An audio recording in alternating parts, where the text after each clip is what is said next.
All right, it is April 8th, 2022. This is episode 64 of the Zenspath 4-Button Podcast. I'm your host, Jeremy Powers, and joining me once again, because I don't think he has anything to really do on a Friday, and it's kind of sad, Joey.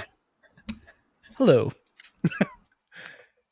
And Rachel, desperate for friends. How are you?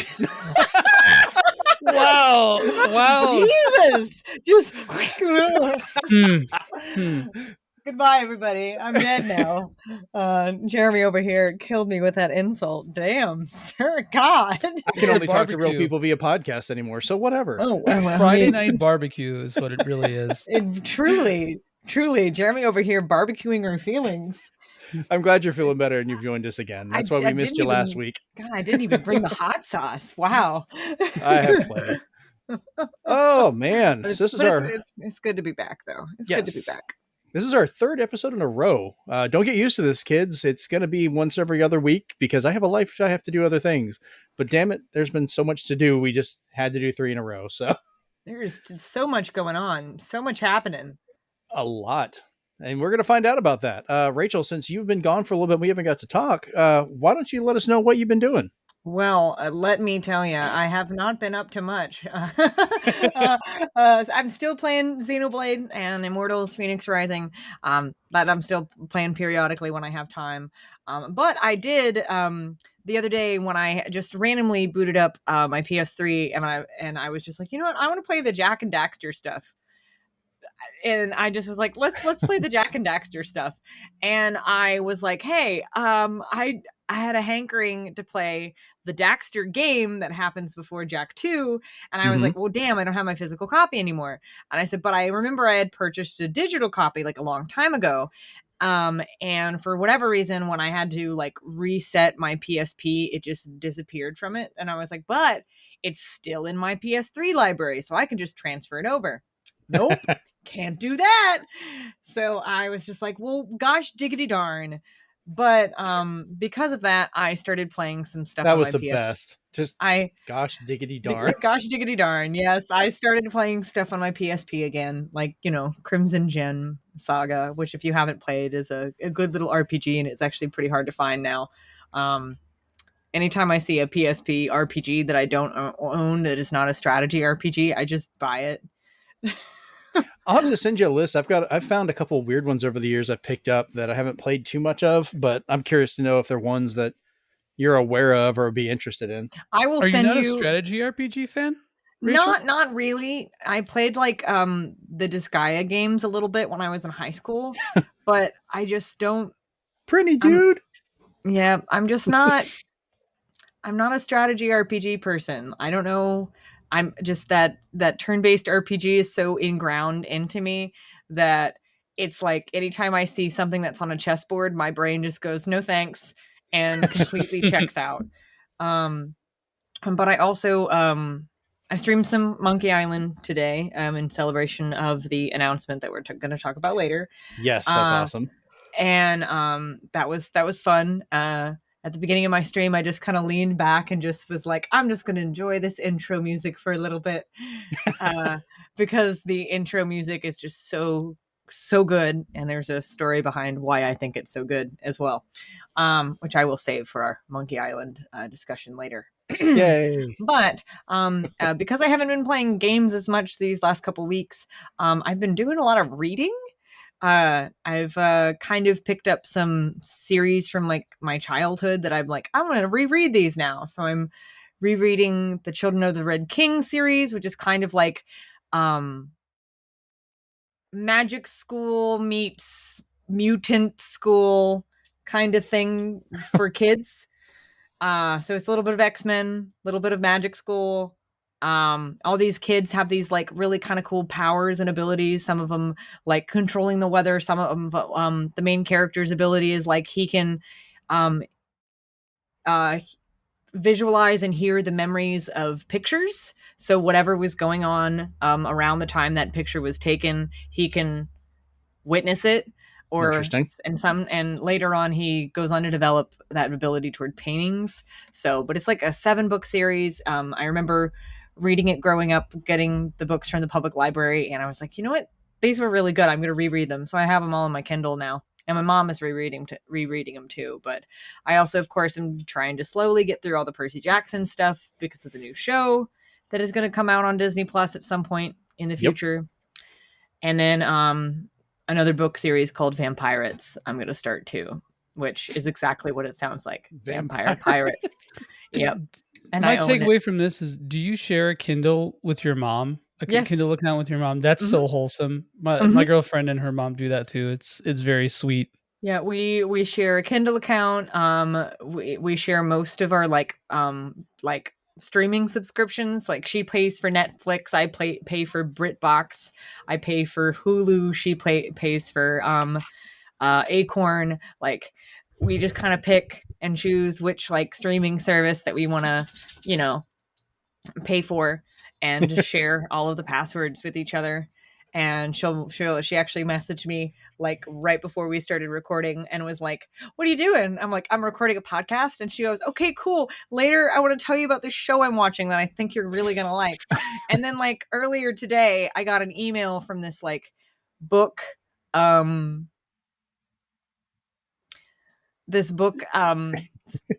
discount email like subscription I get. And one that I have really wanted to try was on sale for like 99 cents. And then another like series that I was like, "Oh, this, I might like this," but my mom would also like it. But the first 2 books in this other series were free. So I just went ahead and got it. And I told her, "Hey, there's could be 2 new books in your Kindle library. Actually, there's 3 new books, but 2 of them you'll definitely like."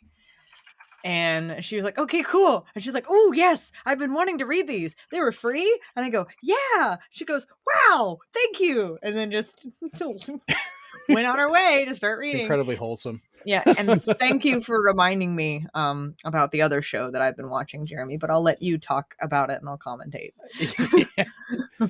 Yeah, I'll get to that one. I'm glad you told me about it because I was just like, "Oh yeah, I've only seen the first episode." As I was watching it, and I've watched all the episodes except for the last one, and then we're talking about Our Flag Means Death. Yes, that's what we're talking about. I'll jump in on that if you want to go and start talking about it. I'll jump in with it as well. Yeah. Have you watched this one yet? Which one? Our Flag Means Death. Oh no, I have not seen it. You need to. It's hilarious. Did you watch What We Do in the Shadows? Oh, I haven't watched the show.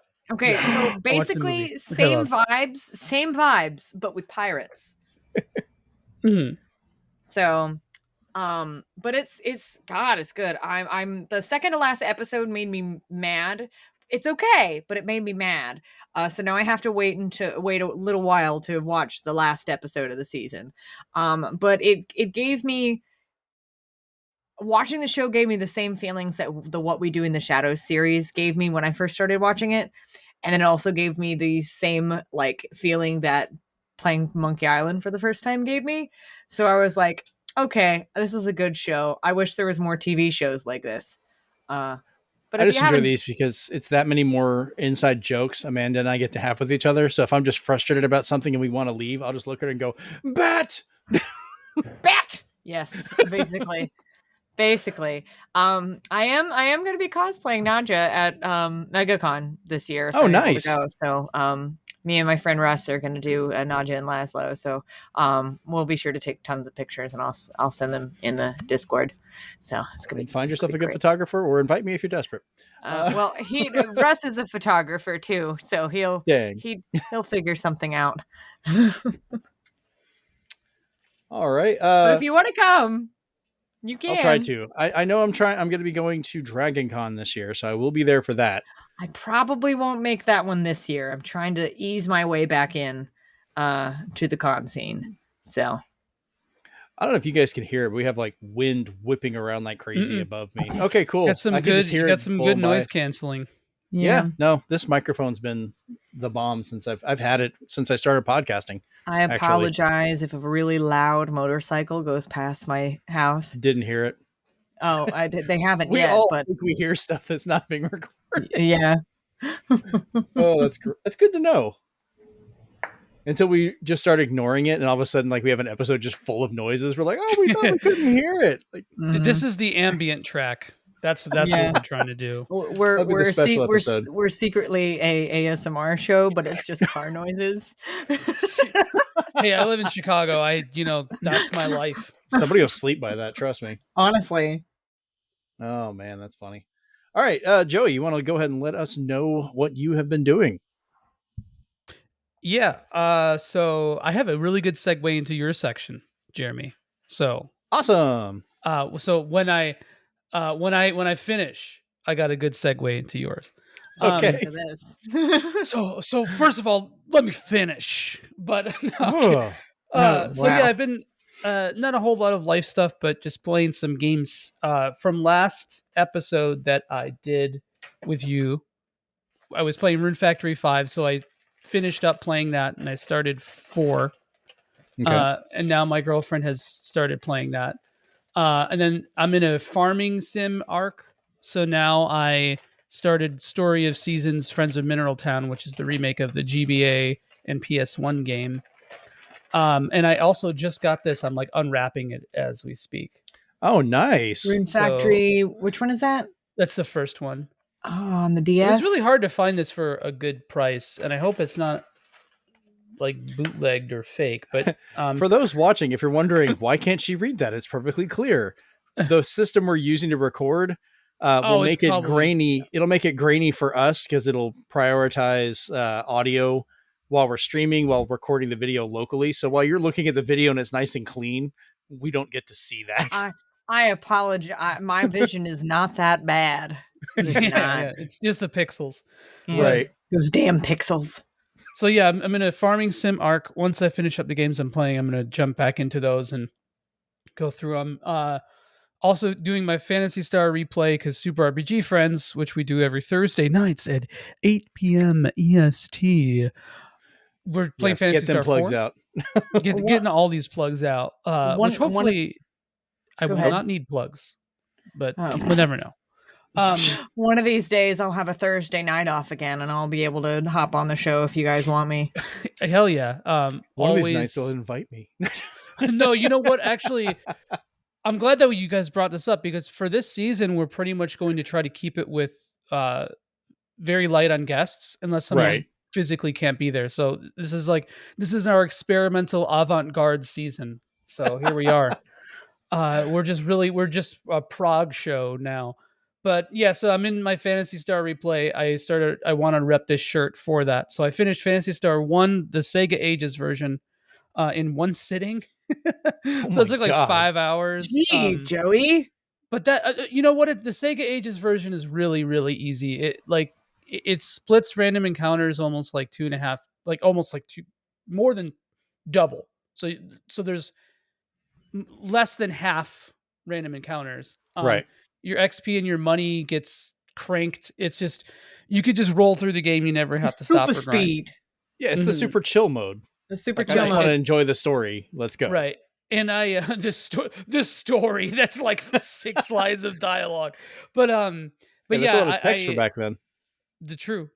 I played through it before, so I knew where I was going, so that also helps. But yeah, I'm like halfway through Phantasy Star 2 as well, which is very long and kind of grueling. I love it, but it's grueling. And right when I hit the halfway point in Phantasy Star 2, the Chrono Cross remaster came out. So now I'm like, I always try to stick to one game, but I'm everywhere. And so I'm like right at the end of Chrono Cross. We'll wrap that up tonight. We'll have to do another playthrough or two for the platinum, but Chrono Cross remaster eating my life away. Very good. There's a lot of stuff to talk about that, but I'll wait until the next time because there's too much. Also been watching Moon Knight, which I got a screener to see the first 4 episodes. So I've been watching them as they come out now with my girlfriend, but I have seen more than you guys have. So I'm a huge, no spoilers. You won't get that. I know. I'm a huge Moon Knight fan. He's my favorite comic book character. So this whole thing is like very unreal to me. Mm-hmm. And it's been a wild ride for sure. But that was my segue into yours, Jeremy, because I saw that. Yes. So we'll jump into what I've been doing. And we have been watching Moon Knight, which I'm only 2 episodes in because as a mere normal guy without connections, I have to watch it in real time like a peasant. Yeah, I've only well, to watched be one fair, episode, so you're both ahead of me. Right. Well, I I'm not gonna spoil anything that hasn't been shown in a trailer. So I think I can talk about the suit just because that's been shown in pictures beforehand. I don't know if you saw that. I mean, I Yeah, saw yeah. the suit at the end of episode 1. That's what I saw. Oh, you haven't seen any of the other. No. Okay, well, this one's it's shown in the comic books, but I will not spoil it for you. But I will say from episode 2, they did Oh, such a MK. clean job with that suit. Yeah, Like it just looked. I loved how I the have suit looked issues in with that episode 1. Oh, for adaptation the of it though. really? Hmm. Is it I don't want to spoil it though. the stitch line or? No, it's the whole presentation of that. Um, well, wait. Yeah. Well, Sorry, I just they're kind of mixing up the comic book iterations with the TV ones, which I find kind of refreshing. It's not like expecting like, oh, I know exactly how this is going to go. It's a little bit of a mix. yeah, it's totally different. It's like a composite of all different adaptations of Moon Knight, which is really cool. Right. But there's sometimes My that works and sometimes it's a little flaky. my Okay. only experience with Moon Knight was from Lego Marvel Superheroes. That's why I forgot played he was that. in that. That's right. Yeah, it That's was a exactly why I very played that game. yeah. Well, that'll I lead thought into his another outfit. thing, but I thought his outfit was very cool. So yes. I'm liking the show. Like I'm really happy with it so good. far. I said I've only seen the 2 episodes. You've seen further into the 4, but there's only I think 6 total. Yeah, only Uh, 6. And I'm So I don't know curious. how it ends. Yeah, I'm curious how that's gonna connect with the other ones. Like I really hope eventually we get something with like Blade and Black Knight and all that, where it's the Midnight Suns? Midnight Suns exactly.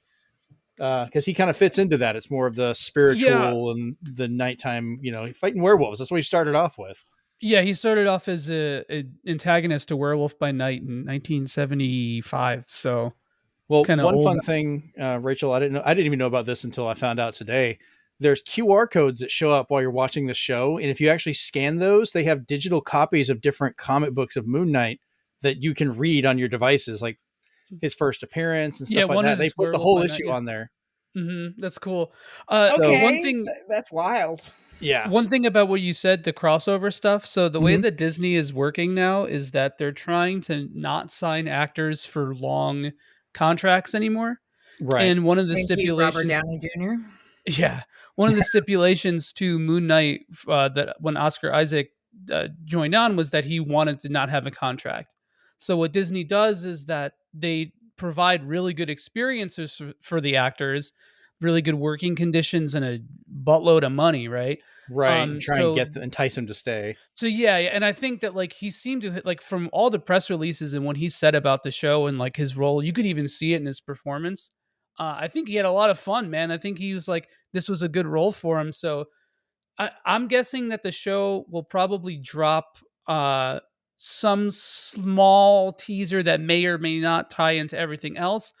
I'm not saying this from experience because I don't know, but I don't think you're gonna. This is gonna be the most self-contained Marvel thing that we've seen so far. I think, and I think Well, that's intentional. I did notice they kind of weaved in the whole thing of different people could be Moon Knight, so they could recast and have a built-in reason if they had to later on. Yeah, and the So- comics That's are kind of very doing smart. something That's like very that smart now. on that. Yeah. Yeah, but you can't have Moon Knight without Mark Spector. I'm sorry, that's just No. like that's They at That's least a- started with him. I could see like if it changed later on if they had to, but at least they had him in there. So yeah. I Well, think- one thing that's really interesting about the show, and I swear I'll drop it after this, but in the second episode, this is not a spoiler, but you see a passport, and Yeah. in that passport was like during the blip, so Mark Spector did not get blipped. Right. I saw This that. is a cool little thing. Little What were you gonna thing. say, Rachel? I think it's kind of cool that they're going away from the contract thing, because that that opens up a lot of it makes it easier on the actors to one leave when they want to leave, and two it allows for Disney to be a little bit more mobile, if that makes sense. Yeah. So No, I think I it get works that. both ways, and Mhm. it's still encouraging them to stay where, yeah, you don't get locked into a contract, but look at how great the working conditions are, if that makes it like, Right. Exactly. yeah, I think it also makes them a little more concise because they have more of an effort to try. If they want to cover a storyline that they want to do, they know, hey, we don't have an infinite amount of time to do this. We need to focus and get it done. yeah, they can do more And short-term stuff instead of long-term Y- Yeah, but overarching. that could turn bad too, because they could do Mhm. like kind of like what they're doing with Moon Knight, where everything is a composite. But Mhm. I Yeah, don't trust that that's always going to be good, right? yeah. Where so now you've just used a ton of really good arcs from the comics, and now like, what are you going to do I now? think it completely depends on the, the who the writers are, who the director is, and who the actors are that they're working with on whether or not Hmm. short-term projects like that would be successful. yeah, I Hmm. look at it this way: like adaptations, I usually try and go into with a fairly open mind because you have Mhm. to change these things sometimes. No, yeah. The Oh, stuff they did for man. Moon Knight has worked really well. Like they've kept us on our toes for a lot of it, but they've kept kind of, I don't mean it jokingly, but the spirit of it, Mhm. See what I you think did. with a lot of the character stuff in there, where they're still kind of honoring it, but it's not so weird, that you're just like, what the heck? And I think a really good example of that going wrong is DC when they did some of their animated movies. Normally, those are some of the best ones I love to watch, Yeah, but they did Gotham by Gaslight and Oh Hush, God, yeah. and they completely ruined both of those because they were like, yeah. oh, we wanted to have a twist, so we're going to See, yeah, Gotham by complete Gaslight sucks. it's one of my favorite comics. I've had it Yeah. since it first came out before it even had an Elseworld logo on it. Like I absolutely love the idea of Batman during the Victorian age and how that played out. That's so cool to But me. I would never recommend you to watch the movie. I might send you a clip to see how the animation looked, but then I'd be like, you know, don't do it because the actual Yeah. villain in the original comic turned out to be a family friend with ties with like Jack the Ripper. It was really cool. And then for the movie, I'm only going to spoil this because nobody should watch this movie, sadly. They decided to make the murderer Commissioner Gordon. Yeah. And I literally out loud was like, what the First, first off, Commissioner Gordon would never. So right? Yeah. And they did something similar with Hush where they kind of wanted to twist it and change what it was. So the I guy that will. was Hush, they killed off Mhm. early and had someone else be it. And I was like, come on, guys. I will tell you, when you said adaptation, I was immediately triggered by My bad. and no, it's not even something that's out yet. It's something that's currently in development Oh, oh that is no. making me very nervous. And it's the new Interview with the Vampire adaptation that Yeah, it's got they're some big shoes to fill. I'm curious how that's going to be. well, it's first off, they've put it in a completely different time period. It's not even in the correct time period now. They've changed some uh, races and ages of characters purely for, well, acceptability and representation sake, I think. Uh, I mean, over a period of time, I can see some of that kind of coming in. I also don't. This was originally an Anne Rice novel, wasn't it? oh yeah, oh yeah, yep. So I don't know. Like, are they going closer to that, or are Mhm. they? Oh, no, no. I don't even know what they're Okay, doing. I have no idea then. Me and my, a good friend of mine, actually a few friends of mine, because we met, essentially, because of the Interview with the Vampire, Vampire Uh-huh. Lestat, Queen of the Damned, all of her, Vampire Chronicles series. We met over that. And now with this coming out, we all have messaged each other and going, "Are we gonna watch this?" And then and I'm like, I'm kinda curious just because for curiosity's sake, but I know I'm not gonna like it and I'm probably gonna be mad the entire time. And then one of my friends are like, "Well, just think of it as like an AU, an alternate universe." And I said, "Okay, that makes me less mad." And and it's just like there's so much changes going on. They're like, "Is there anything that you've liked from it that you've seen so far for the like 2-second clip that we've seen in a bunch of the stills that we've seen?" And I'm like, "Well, they got Lestat's hands right. He's got creepy long fingers with claw vampire claw hands. That's the only thing they've got right. The rest of it." So I literally, anytime anyone says adaptation, that's the first thing I think of, and I get really mad. So Okay, we know not to use that word anymore. Well, I mean, you can use it, but just know that I'm thinking about that gosh darn Interview with the Vampire adaptation that I'm not gonna like. It's on Paramount Plus. Not even a Oh, so this goodbye. Yeah, adaptation. that's Why yeah, is she? Why is she crying in the Goodbye. corner? yeah, yeah. If I can steal a friend's login just to watch it and then go, well, I'm mad. So You can use mine I'll give if you you mine. want. Yeah, okay, that's all right. I'll stupid let you know. idiot program. I'll let you know when I need it. We're all about share your logins with your friends, kids. Right.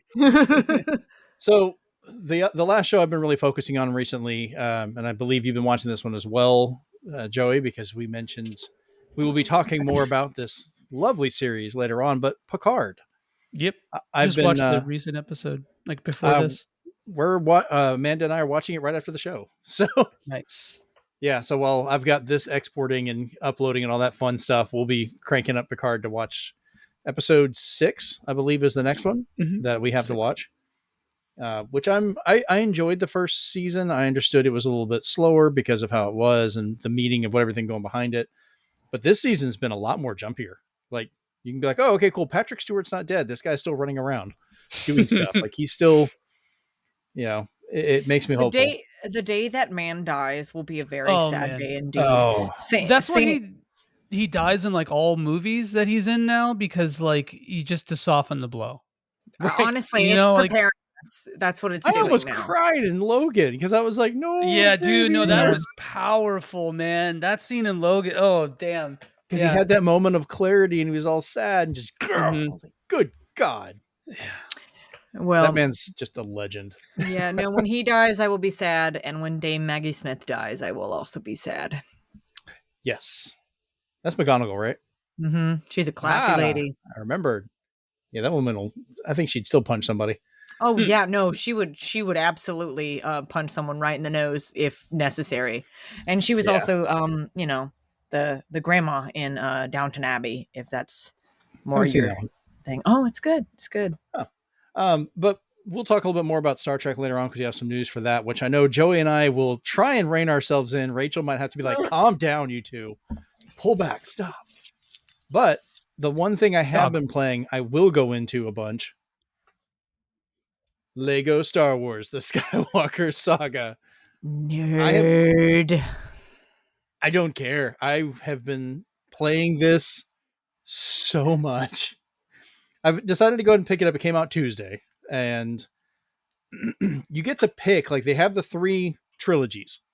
And you get to pick which one you want to start with. Because you can play them in any order, but you have to play that trilogy through to get to the end of it. So I decided I'm going to play it in the way that I originally experienced it, which is in release order. So I'm doing 4, 5, 6, 1, 2, 3, 7, 8, 9. That's how I'm playing it. In the way it was intended to be watched. In the way the movement of time is one way for me. So I had to experience it that way. So I've been playing it basically a movie a night. Every night I would play all the way through. I did, A New Hope and then Empire Strikes Back. And then I did Return of the Jedi last night. But I finished Return of the Jedi and I was having so much fun and laughing at it. I went ahead and started Phantom Menace and started playing through about half of that, which is why I was up until like 2:30, 3 o'clock this morning and had to take a nap and take a shower before the show because otherwise I'd just be like, welcome to the show. I'm so tired. When I still worked at GameStop, I remember checking out the Lego Star Wars, the complete saga. Yep. And enjoying every minute of it. I have played the Lego games, the Star Wars one specifically. I have the original GameCube launches where they did the first Lego Star Wars covered a couple of the prequel trilogy, and then they had Lego Star Wars, the original saga that they came out with, playing through that, and then they did the recombined one that you were talking about that had all those included, which at the time that was like, oh, it's all 6 movies. Wow. Before the other 3 came out. I remember buying the Lego Force Awakens one when it came out. I have that one on the Wii U. Of course, I have a complete Wii U set, so of course I have it on the Wii U. Of course you do. Yeah. Along with Jurassic World and a bunch of other ones. The Hobbit. So I have to say though, for a love of Lego games and even for Star Wars games, this may be one of the best I've played. Just hands down. I'm laughing so hard. I made the decision also when I first got it not to stream it. Not because I wanted to pay attention because they're always so good at background jokes. There's little details I'd be worried I would look over at chat and miss something. And that's been the case for everything. Just for one joke that I was laughing out loud while it was happening, and this isn't really a spoiler for anybody, but do you guys remember in Return of the Jedi when the Emperor comes to the Death Star and you see a ship come in and he lands and there's those just rows and rows of stormtroopers everywhere. Mm-hmm. Mm-hmm. You see a dude setting up fake suits really fast, like they're dominoes, and trying to get those put together really quick so the Emperor thinks there's a bunch of people there. Because remember, in the movies, most of those are matte paintings. They're not even real people. It's amazing how clean that is. And it immediately reminds me of the one of the rooms in the Rise of the Resistance ride at Hollywood Studios, where they're all statues of stormtroopers standing in this big old hangar. So reminds me of. When the Emperor's coming off, he bumps into one of them, and the guy gets knocked over, and they start falling like dominoes, just knocking into each other, going through. The entire conversation in the background, you just see that constantly going as it's making its way around the room. And it's just stupid things like that. I love that stuff. So I highly recommend this. There's an entire mission you have to do that a stormtrooper is trying to investigate the incident at the cantina to find out who shot first, Han or Greedo. And it's a long... I have to go find witnesses and talk to them. And you've got some arguing that Greedo shot first, some arguing that no, Han shot first. And it's a really good outcome for how they kind of mess with it. And they don't really give you a conclusion, but they do mock the people that give a damn to argue about it constantly. So yeah, I highly recommend playing some Star Wars: The Skywalker Saga. It's so dumb. I've been sending pictures to you guys on the Discord. Just little jokes that I've been taking so many screenshots. That button on my Xbox controller is going to wear out before everything else. I'm just like, screenshot. Sometimes it's nice to find a game to just play for fun. Like I hadn't done that in a long time, and I'm starting to do that again, where I'm just playing it for fun. And it's nice. Like it's a nice change. Yeah. I might stream this one later once I get through the story and I'm just going back to find extra things and go through it. But yeah, I'm just kind of glad I took this as my own time to laugh at it. Mm-hmm. The only thing I've had an issue with so far is there's a couple moments when you're playing through scenes and you don't play through parts of it. Like you'll get funny animations and things happen and then it moves on. And you're like, oh man, I kind of wish I could have played that. Yeah. You know? It's kind of weird ones like Return of the Jedi, whenever they're flying in to blow up the core. I was like, oh, it's going to be a great level. No, it's a clip. Like it just plays it going in, makes the jokes, comes back out. And you're like, but I wanted to fly the Falcon and do that. Like that would have been great. Yeah. I've noticed also there's some weird glitches in Lego games too. Like that's just gaming nowadays. Like I'm on my Switch. I'm playing the Lego Potter ones, just for fun. And I'm in this like where they're sneaking into the restricted section, and I'm just stuck on this dang part. I'm like, I don't know what to do. There's nothing I can break. There's nothing I can. So I've only had one bug that actually stopped me, and I had to restart the game. And of course, it was involving Jar Jar. Thanks, Jar Jar. It's always Jar Jar's Of course, fault. it's oddly fitting. Yeah, because I follow him to the waterfront, and I'm supposed to dive in the water with him, and it would swim down to the Gungan city. And I get there, and he's just staring at me, kind of looking around. So I jump in the water, and it pans down like it's going to start the clip, and then just stares at the water with Jar Jar just sitting there. And I'm like, well, this is just stupidly annoying fitting and everything. like, come on, man. So, yeah. Glitches happen. Yeah, they do. All right, so let's jump into the news, shall we? Let's dig in. So, how many of you guys have played the original Doom? That would be pretty much everybody. Oh, yeah. You can run Doom on a Nope. literal pregnancy test now. So Yeah. that's terrifying that they did that. And the fact that you need to pee on something with enough compute power to run a game that was very powerful when I was a kid. I have never played the original Doom, but I have seen it played. So a modder by the name of Saltum T actually created a ray tracing mod for Doom. And holy crap, is it amazing. This added real-time ray tracing to the PR Boom source port. So far, only the first 3 episodes are available, which is basically the original Doom game itself. But he had to go in. I was watching some technical stuff about it today. He had to go in, rework some of the textures to actually assign them values so that they know, if they're going to be generating light, reflecting light, how much light do they reflect, and so forth. So that when you go through now, characters and enemies and even yourself will generate a shadow in real time if there's an explosion or a light source. So you can see your own shadow on the walls. You can see as creatures are coming in. Your gun, every time you fire it, makes a flash, which can light up darker areas. My son, John, he set this demo up on his computer because he's the only one with a PC that can do ray tracing, because I only have a lowly 1070 Ti and he's rocking a 3060. So I got to play through. I played like 1 level like this just to kind of get my feet wet and see how it was, and it's amazing to look at. So if you can actually play it. It's kind of neat.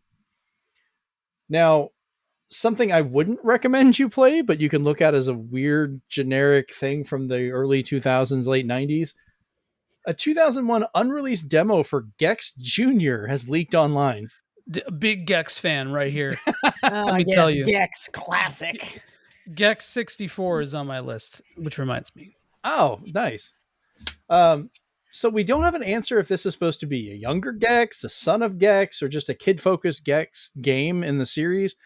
But it's the very generic. It's like a smaller, tiny-looking Gex who's wearing a backwards baseball cap and a red and white striped shirt, because apparently every child in the 90s wore that shirt. The cool guy Gex. Right. Mm-hmm. Go sit at the cool kids table.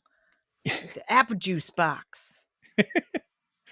I want to break out one of the emulators and actually play this demo just to see how it is. Like, because I don't even know, like, did they voice him? What did they do? Like, how child focused was this? But apparently I played some Gex. I played a little bit of the 2D. I played some of the 3D. Joey, it sounds like you obviously played more of it.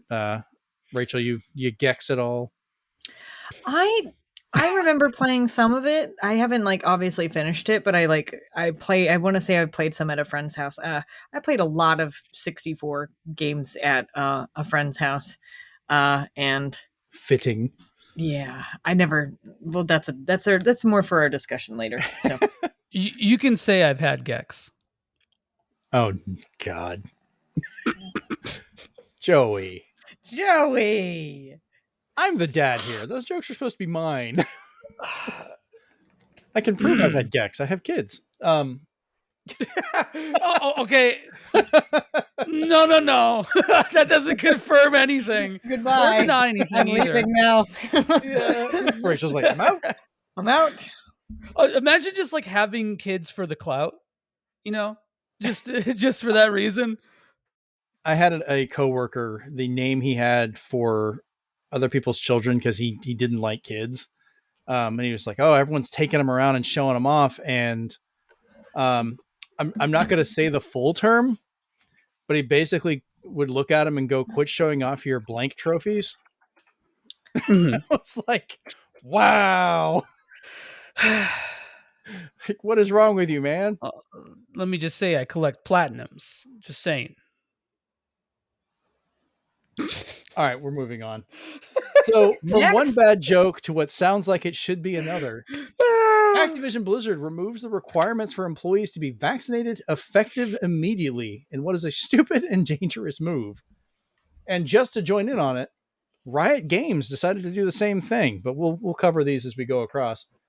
So Chief Administrative Officer Brian Bellato emailed employees March 31st, one day early for what would have been a poorly timed April Fool's Day joke.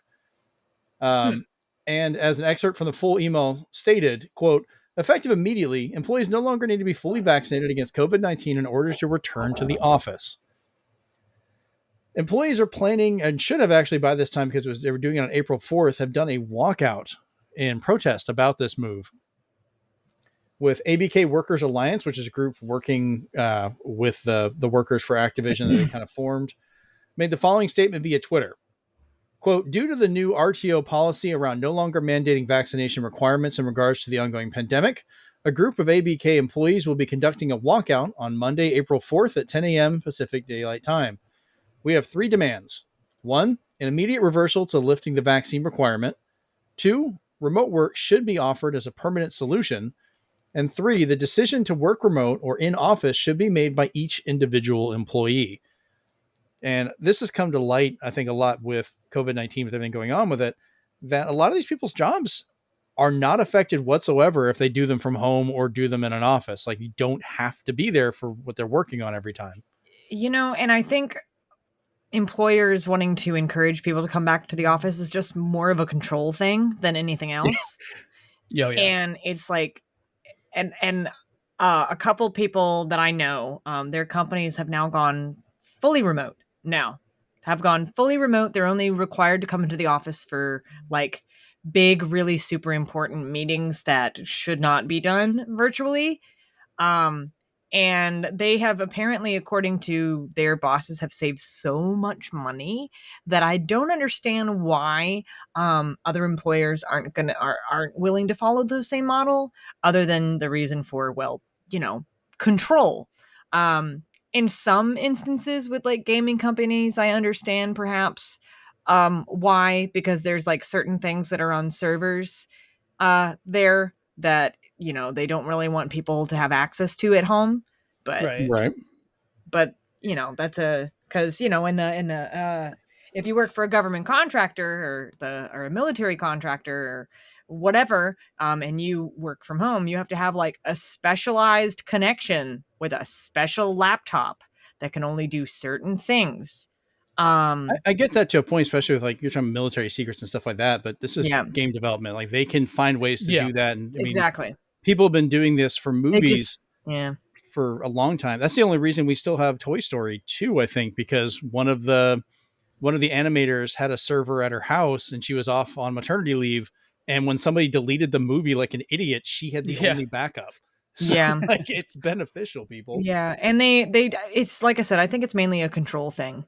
I every time you say that, I keep thinking like this is like middle management going like, we need a purpose, we need somebody here, and I keep thinking of, speaking of what we do in the shadows, Colin Robinson be like, I'm hungry, bring the people back, I need food. I just need to be a manager to these people. Are you saying that everyone in middle management is an energy vampire? It's probably statistically well done. That's honestly, that's this confirmed. Stats confirm that when they reach a certain age. Oh, well, I don't want to spoil it for Joie here, but oh man. Oh no. Oh yeah. So Riot Games also removed the requirement for vaccinations and masks, with unvaccinated employees not even being tested anymore. And a quote from Waypoint, where they had talked to an employee anonymously because they didn't want to say what it is. They said, I'm angry over it. It's a foolish and pointless policy being done at a poor time and being handled without real guarantee of our safety. And then I think in one of the more damning statements, another employee stated that Riot is, quote, playing Russian roulette with their health. I mean, they're not wrong, but unfortunately, and this is the way it's headed, guys, is that it's sooner rather than later, it's going to become an endemic disease.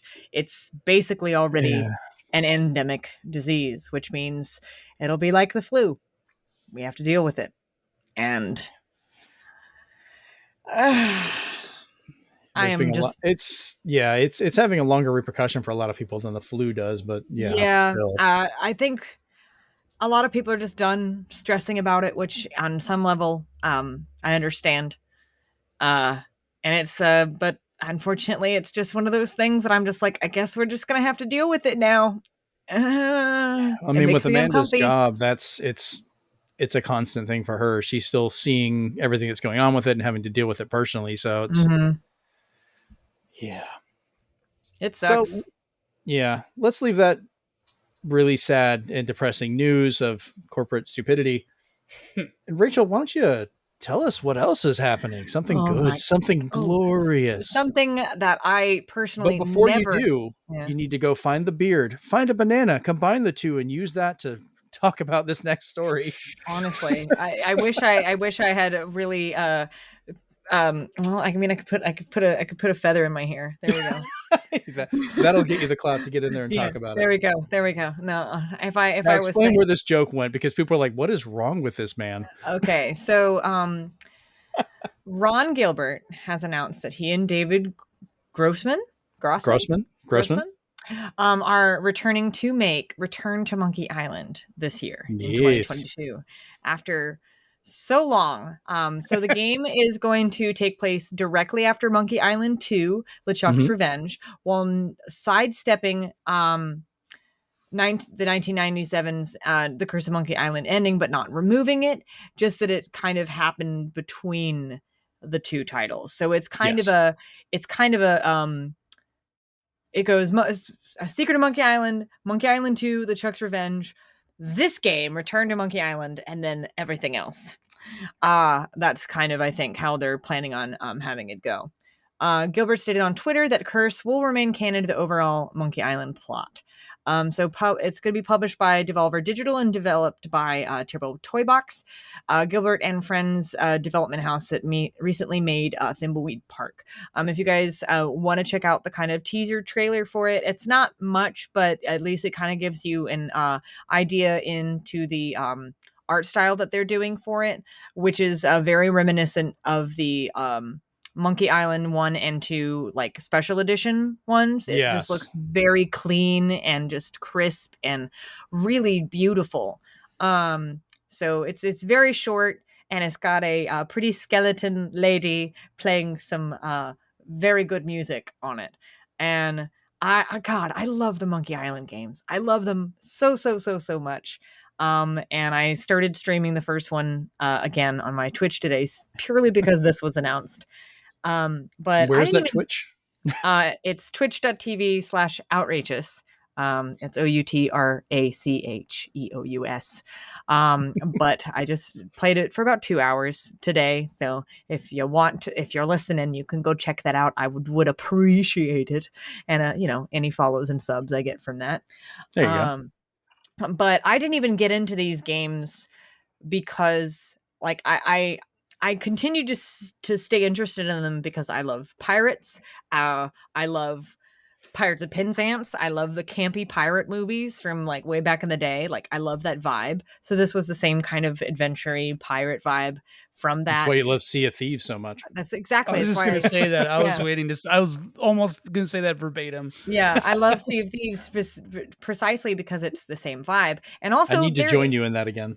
There is a Monkey Island reference in one of the tall tales for Pirate's Life. That's the Pirates of the Caribbean based tall tales that they did. But there's a whole little section that is a huge reference to Monkey Island that basically says Guybrush and Elaine have come to the Sea of Thieves, maybe on a vacation or something. Who knows? But I was like, oh my God, can they please bring these characters into Sea of Thieves more than this? Yeah, and that'd be a great crossover. Because they'd fit in so well. And I think that maybe the success of this game or the announcement might make that happen. Who knows? But I didn't even get into these games because of my love of pirates. They stayed with me because of it. But I got into this game super randomly. I was at a video game orchestral concert by this group called Level Up. And they were doing their Level 5 concert series, and they didn't really announce what they were gonna like. There was a set list, but they didn't completely announce which ones that they were gonna play at each individual concert. And me and my friends, Michael and Jennifer, went to this one, went to one of their concerts. I think we were just outside of Tampa. It was a couple of years ago. And they were like, and and they said something like, and anyone who knows and love retro games will know this tune immediately at the first note. And all we hear is like the marimba at the beginning going in, and it just immediately swells in that da, da, da, da, da, da, like that. And that was the first like notes I heard, and I was just like, oh my gosh, this is so good. And then my favorite part comes in the when that comes in, I literally am like, okay, I need to play this game purely because this song has pulled me in, has like pulled me into the game already. Like I need to know more about this game strictly because the song was so good. And as soon as I got home from that trip with my friends, I bought the game on Steam, no lie, and played through Nice. the first two in quick succession and then got mad that the rest of them weren't on there. So but oh my god, it's just it's so surreal thinking that this is 2022 and there's another Monkey Island game coming out, and that makes me wonder, god, this resurgence of retro games getting like sequels and remasters, and it makes me wonder what's next. What else is going to come out of that leak that was post? Are we going to get Right. Final Fantasy Tactics 9? Ogre. Tactics Ogre is next. Oh my god, there's so There you much go. that they could do. I mean, we're finally getting live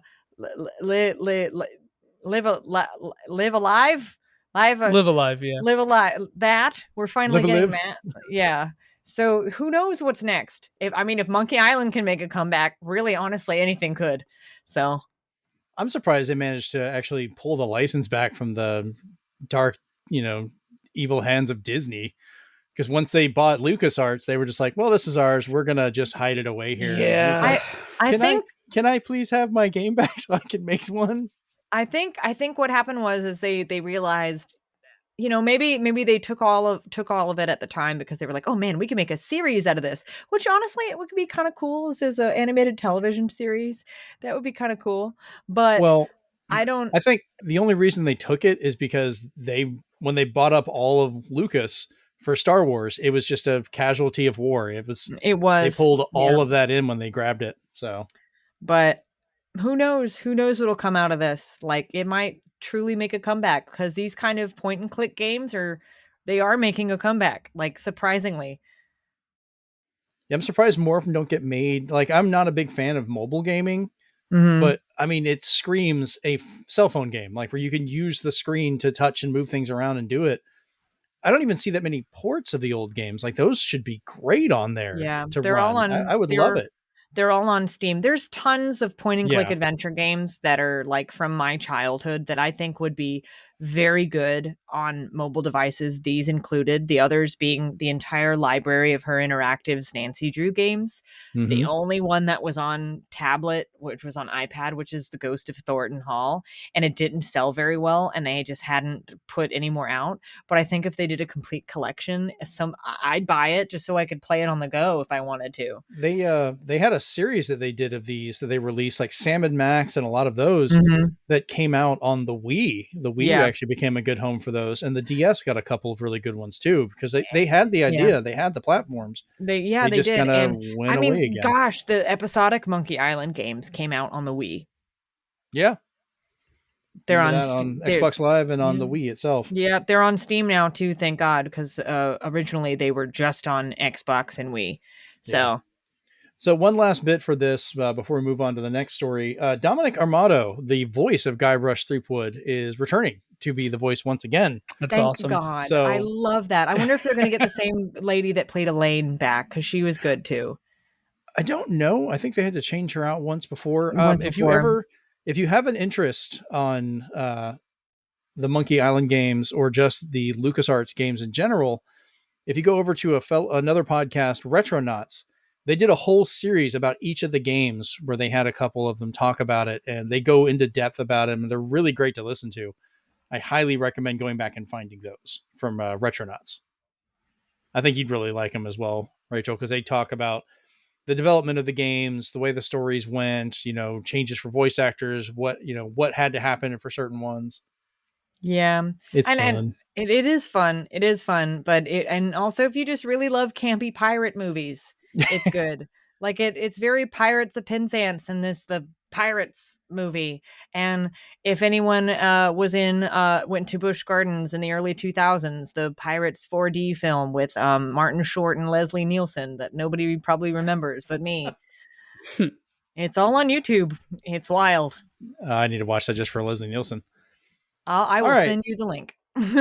So, as excited as you were for the return of Monkey Island, there's another thing that dropped that basically got Joey and I way more excited than we should be for not being involving another human being in our love. I will let y'all just go and you might have to rein us in at some point. But Joey, I'm going to let you announce this one because I know you've been patiently waiting, and I shall release you to do it. Release me, Daddy. Ew. So ew, Joey, no, I didn't like where Joey, that went. engage. Thank you. Yeah. So Picard season 3 just got a little teaser. We knew it was coming. They announced that seasons 2 and 3 were being filmed concurrently and simultaneously. And they also announced that season 3 would be the last, but we just got a teaser that announced that pretty much the entire original cast is back, which is wild. Go big or go home is what they're saying. Exactly. They're going big by going home. Exactly. By going home, yeah. So it's Patrick Stewart as Picard, LeVar Burton as Geordi LaForge, Michael Dorn as Worf, Jonathan Frakes as Riker, Gates McFadden as Dr. Crusher. I love me some Riker. Love me some Riker. Marina Sirtis as Deanna Troi, and Brent Spiner is returning, but he's probably going to be a Soong and not Data because I don't want to spoil anything for Picard 1, but like they've also said that like he's too old for Data. Brent Spiner is even like, I'm too old for Data. Quit painting me. Yeah, well, he even said like he'll come back for the first season of Picard. Some spoilers for that. Sorry, guys. But under the pretense that it would be the end. He wouldn't have to play that character anymore. Yeah. And he's played so many characters in Star Trek over the years. It's ridiculous. So it's interesting because he's good. That's why they keep having him back. The producers have really tried to make a point of making Picard not be Next Generation season 8. Right. Right. And then this kind of taunts that a little bit. It challenges it. And that's cool, though. That's fine, because as long as the tone of this season isn't the same as it's been for these last 2 ones, I think that's great. And we've already seen Frakes and Sirtis play Riker and Troi in season 1. And it was great. Like it was also, can I just say, Troi in season 1 of Picard, that's like what Troi needed to be for like 90% of that show. Yes, agreed. She had agency finally. Right. I haven't watched all of season 1 or any of season 2, but I remember when we had a trial of whatever streaming service that it's on, and my dad and Paramount Plus. Yeah, my dad and I sat and watched, like, I want to say the first couple of episodes of it, and we were just glued to the screen. We watched all through when Riker and Troi came back, and I was just like, Dad, it's Riker. And he was like, I know. And then I was like, what is he gonna do, the chair thing? No, I think that the part with Riker in season 1 and Troi, was like one of the most emotionally compromising moments. Like, I have my issues with Picard, but like when the things, the fan service elements of it that it embraced in season 1 were actually really well done, I think. They were. And that's kind of rare in these, like, I don't want to say retreads, we'll say reprises. It was nostalgia without being nostalgia bait. Yeah, it's right. It actually had a purpose and played out. Wholesome. Yeah. But it's the way that loose ends should be tied. But it's like the way that they kind of the way that Picard encounters them is a little ass pull, but alas. But yeah, either way, I'm really stoked for this because I'm excited to finally get like a quote unquote last hurrah from this cast, and like seeing them so aged, is going to do a lot of things to my heart, I think. And I'm stoked to see where they go. I hope that they do a more TNG story for this, but we'll wait and see. How about you, Jeremy? What are you feeling about? Anytime I see Dr. Crusher, all I think is Wesley. That's one thing is Wesley Crusher has not been announced as coming back. Will Wheaton didn't get the invite because they're mostly sticking to the bridge crew of the original 7. But I wouldn't put it past them having him in there. But I mean, he'll at least Bro, that man tries, so he's got the ready room. And he like in every few episodes, he's like, I sure wish it would be really swell if you guys were to bring Crusher back. And there's a really interesting episode of Ready Room, which, if you guys don't know what it is, it's like a post Star Trek show hosted by Will Wheaton, where he interviews members of the cast of Star Trek to talk about various things. And one of the things, he talked to the head writer of Lower Decks, like, and his question was like, what if you were to write Wesley Crusher into an episode of Lower Decks, what would it be? And they even drew him and made a scenario. It was great. It was great. I would love for them to bring him back, just, because it's the last season. It's the last season. Why won't it would be a heartstring pull to do it in Picard? Yeah. But it almost seems more fitting for it to be some ridiculous scenario in Lower Decks. Like that just feels like that should be the return of Wesley Crusher to me. Oh yeah, that motorcycle I did hear. I did hear that one. Yeah, that was a good rev. It was revving up this topic. That's my ASMR contribution for the show. Thank you. I hate to say this because I don't want to be greedy or entitled, but as excited as I am for TNG the TNG cast, I would like some love thrown to maybe some DS9 cast members. Yeah. Maybe Voyager's seen a lot of return. Why haven't the DS9 cast? Like Voyager's gotten touches in Prodigy, in Lower Decks. I mean, that's great. Even if it's just some kind of audio transmission or video transmission or something like that. I just want Avery Brooks to show up and just because I know that man has been insane for a long time and he lost it a long time ago. But I just want to see the cast of DS9 in some way, even if it's just a couple dudes chilling at Quark's bar. Right. Yeah, they did have some tie-ins. Like Quark's bar keeps showing up, and it showed up in the background of Picard season 1. There's been tie-ins to it for some of the stuff in Later Discovery. It's been kind of funny for that, but yeah, I want to see Armin Shimmerman come back and be Quark for some reason, and Rom come back as as far as I know, he was he's still the Grand Nagus, so he could still be around there because the other one retired off with Moogie. Yeah. But yeah, so this is a weird, I don't want to get too in the weeds with Star Trek because there's a lot to talk about, and you and I obviously could run off at the mouth about it. We might need to do an extra quarter about Star Trek. I think that we would could be just fun. I'd be down for that. Always down. I've been so trying so hard not to conform myself to a project that's Star Trek based, because I know it'll consume me for a while. But either way, right. I a podcast episode or two, hell yeah, I can do that. Yeah. But we can limit ourselves. Right. But that being said, this is such a weird time for Trek fans because, this is the most simultaneous projects that we've ever had going on at once. And it's it's very evocative of the 90s in a way when DS9 was just coming out and then Voyager got announced. And so there was almost 3 Trek shows running.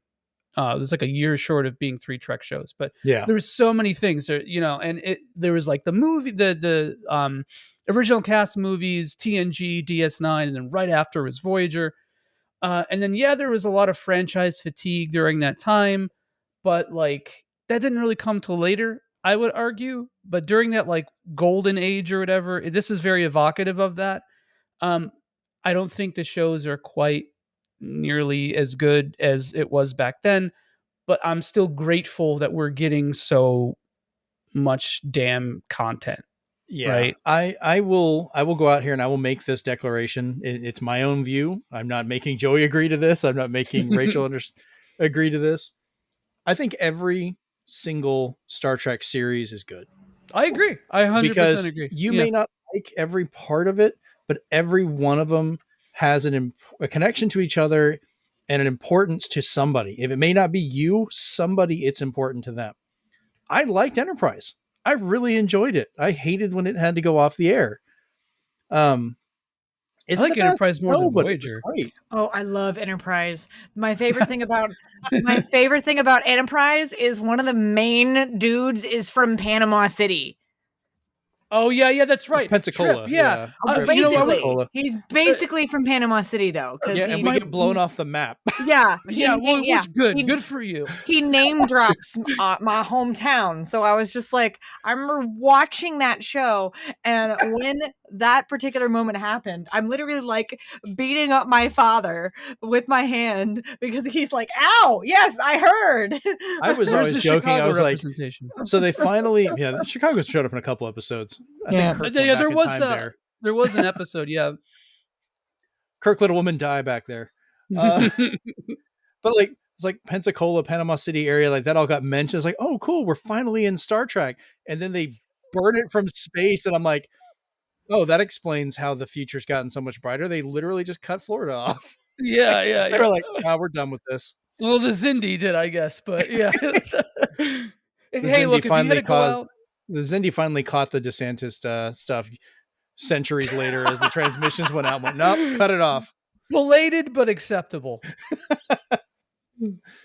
So, yeah, Star Trek Picard, the original season of it, I liked how it covered him getting his aging, him getting old. He's not the young jumping around, younger Picard anymore.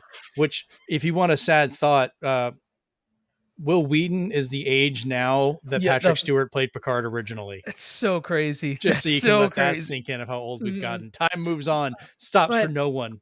But gosh darn, does Patrick Stewart look damn good for his age, though? Like, oh, he's still great. Like, but then what immortality serum is he consuming? Is my question, and where can I get it? So, or did he just make a deal with some entity, and his deal was you no longer have hair? It's him and Q. I am basically Frakes' age when he started TNG. Oh God, that means I'm past it. That's terrifying. Yeah, you. Oh no. So, like I said, season 1 was about time and aging. Season 2 is about your predecessors and your legacy. Seems to be so far, which is really good. And season 3, I think, will be about that kind of contemplating the end of life and family. I think what they're going to be going for. It's my theory on that. Yeah, I hope so. That's a really good theme. Yeah, it seems to be a good way to bring everybody back and do that. And I kind of wonder if they're going to show, like, we saw the possible future in All Good Things. Is this going to be how that played out in the actual timeline now? Did they learn from it? What ended up happening anyways versus what didn't, I'm curious how that's going to go.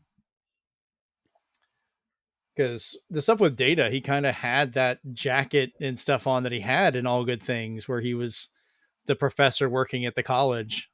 So it kind of looked like that when he passed. All right, so we'll talk more Star Trek when we do our own show, because dang it. Yes, we're definitely doing that. We'll make it so. I'm exercising self-control for once. I'm trying to, but I don't have that many people I can just nerd out with Star Trek, so I want to so bad. When you told me you liked it, I was like, we're going to be so good friends. well, dude, a lot of times too, I don't mean this like in a like there's a lot of Star Trek fans. I feel like Star Trek fans are either really casual or really hardcore, right? And it's hard to find that middle ground for sure. So it's always, and you think Star Wars fan bases are divided? Star Trek fans are really weird. Like, yeah, there are people who like think that anything TNG onward is like nothing and it's useless and shit, and I just don't get it. I don't get it. Yeah, I mean it's all there, guys. Come on, it's one giant timeline. All right, so what they would like to be able to do is what Twitter is possibly trying to do, and that's go back and edit things. They might want to edit out TNG or edit out this stuff. Twitter might let you do that soon, but for the dumbest reason possible. So Twitter announces it's getting an edit button, but that's because Elon Musk, for some stupid reason, bought up about 9.2% of the company by having a rich person fit that he couldn't do whatever he wanted without consequence. So he wants to throw money at the problem to ruin a good thing. Like, seriously, Elon Musk needs to just get over himself in this regards. There are consequences to things. You say something stupid, you're going to get called out for it. That's not restricting your freedom of speech or any of He that. got pissed too because there's a guy who runs like airplane and air traffic Yeah, that updates for kid. plane. That was great. Yeah, and so like he has like a tracker for Elon Musk's private Planes. plane, which Yeah. by the way, this is public information. He's not like hacking Yeah, the he's just mainframe. congregating it. Right. Yeah, Just making exactly. it easier for people to find. Yeah, And he's paying Elon Musk was attention. like, take this down. Like trying to bribe So this kid. He's like, I'll give as you someone $5,000. Like, as no. someone who is looking at social media a lot because of, well, as a graphic designer, I do a lot of graphic design for social media. And Once again, she did her logo. Wink, wink. Yep, exactly. And someone who was a social media manager for a long time, honestly, it's great that finally Twitter is getting an edit button. But I hope they do it where it's, it'll be noted that it was edited, give it a short time period, at least just enough for you to go back and fix your mistakes or something. And I get the problem some people want to have, they think they're going to have is like, they'll post something, you'll reply to it, and then they edit it to make you look like like a butthole, because how it is. And well, you can only edit your own posts. You can't edit other people's posts. Right, but you can edit yours, which can change the context for someone's response. Yeah. And I mean, yeah, but by that logic, then people should be mad that you can edit your posts on Facebook and that you can edit your posts on Instagram. So it's kind of circular reasoning. That's why I like the fact when you do that, it says it was edited. That's a key thing. It needs to note that, and I think there should be a time limit. Give yourself a couple minutes. That's all you really need to fix it. I can't tell you the number of times that I wish I could have edited a tweet because I have misspelled one word, or I forgot a word, or I forgot a letter. Same. And it's just terrible on my phone. Types out so fast sometimes because Twitter is so fast, and if you don't go, if you're doing like a tweet thread, people will just leave. So yeah. Well, there's kind of like, because I'm the same way, and like, so I'm a copy editor and like consultant by trade, right? So a big thing that I do is like I tell people to fix their language, and so when I use Twitter, that's a way for me to kind of forget that for a while. Not like forget it, but like not have to be as worried about it, rigid about it. So like it's especially frustrating for me because I'll see something, that I write, or like a tense, or I'll use the wrong like reflexive noun, and like it's like I just let me change that. Like, even if it's a 5-minute limit, right? Like, just let me, it'll be fine. So, well, yeah, that's my take. Yeah. So hopefully we'll be able to edit our tweets here soon, but then Twitter might just also collapse because Elon Musk he's now on the board. He's being added to the board of Twitter. So we'll see what this guy's going to destroy here. Yeah. Well, if he does like he did with his cars, he'll come in, act like he invented Twitter, and he's the only one bringing it forward. Like no one else actually made it before he bought the company. I'm going to get some Elon Musk people mad at me now. Whatever. So Limited Run Games announced they'd be offering a replacement service for copies of the Doom collection for Switch and PS4. So this is a story I talked about a while back previously, that there was an issue with the Switch copies and the PS4 copies of the Doom collection, that if your system had not been online, you couldn't play them. They would pop up saying you had to sign in. So it had the online DRM on it, which the biggest part of Limited Run Games is preservation of gaming, as well as just having a physical copy that's not tied to that requirement. And there had been a mix-up. I guess they didn't realize it because the systems they were playing on to test stuff already had been online. So when they went offline with it to test it, it worked. But Bethesda, I guess, included it on accident. That was updated to be removed, but these copies are there, so people were kind of annoyed with it. Even I was kind of pissed. I was like, what's the point in buying these games if it's, decades from now I want to play it and that service is no longer there and you can't do it? So they're doing the right thing, I feel, going back and offering a replacement. I'm going to be doing this with mine because I have it on the Switch. Jeremy, I believe, has it on the PlayStation 4. You can register on their site by May 9th to request a replacement. but they are going to do extra copies so that if people miss that date or don't see the announcement right away, that they're going to be able to get, however many they can beyond that. You keep all the packaging and only send back the disc or the cart, and Limited Run Games will send you the replacement. No word on what shipping will cost for that. If they're going to cover it or if they're being stupid and charging for it. So I don't know. LRG are really bad about shipping in general. They are. I agree. That's one thing I don't like about them. I buy a lot of their games, but they get you in shipping. Analog is, I think, even worse for theirs. Their shipping is just beyond ridiculous for how much I had to pay. So, don't know. But yeah, I just wanted to let people know that was actually occurring. Do you guys have any thoughts on it, or is that just kind of moving on? I mean, I'm glad that they're taking some kind of action there. I'm a little bit apprehensive about the direction that LRG has been moving in, and just kind of like what their aspirations for that company are, right? But that's a good sign, at least. So good to hear. I'm glad that they're offering some kind of something, because I hope more companies and publishers and producers there, production companies who make physical games, also keep that in mind. Right. Some of the changes I think they've made have been kind of for the better, because when Limited Run Games first came out, the day the game would come out, they only had like 2,000 copies or something. Like you would buy that and that was it. They were done.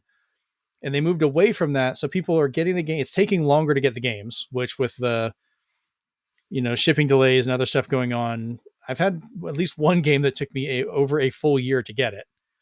But that was also a big collector's edition, and they were talking about it. But now they're doing an open pre-order where it's like, hey, you have like 6 weeks or whatever that you can go in and pre-order it. We'll get all this together, and you're always guaranteed a copy, so you're not fighting to get it.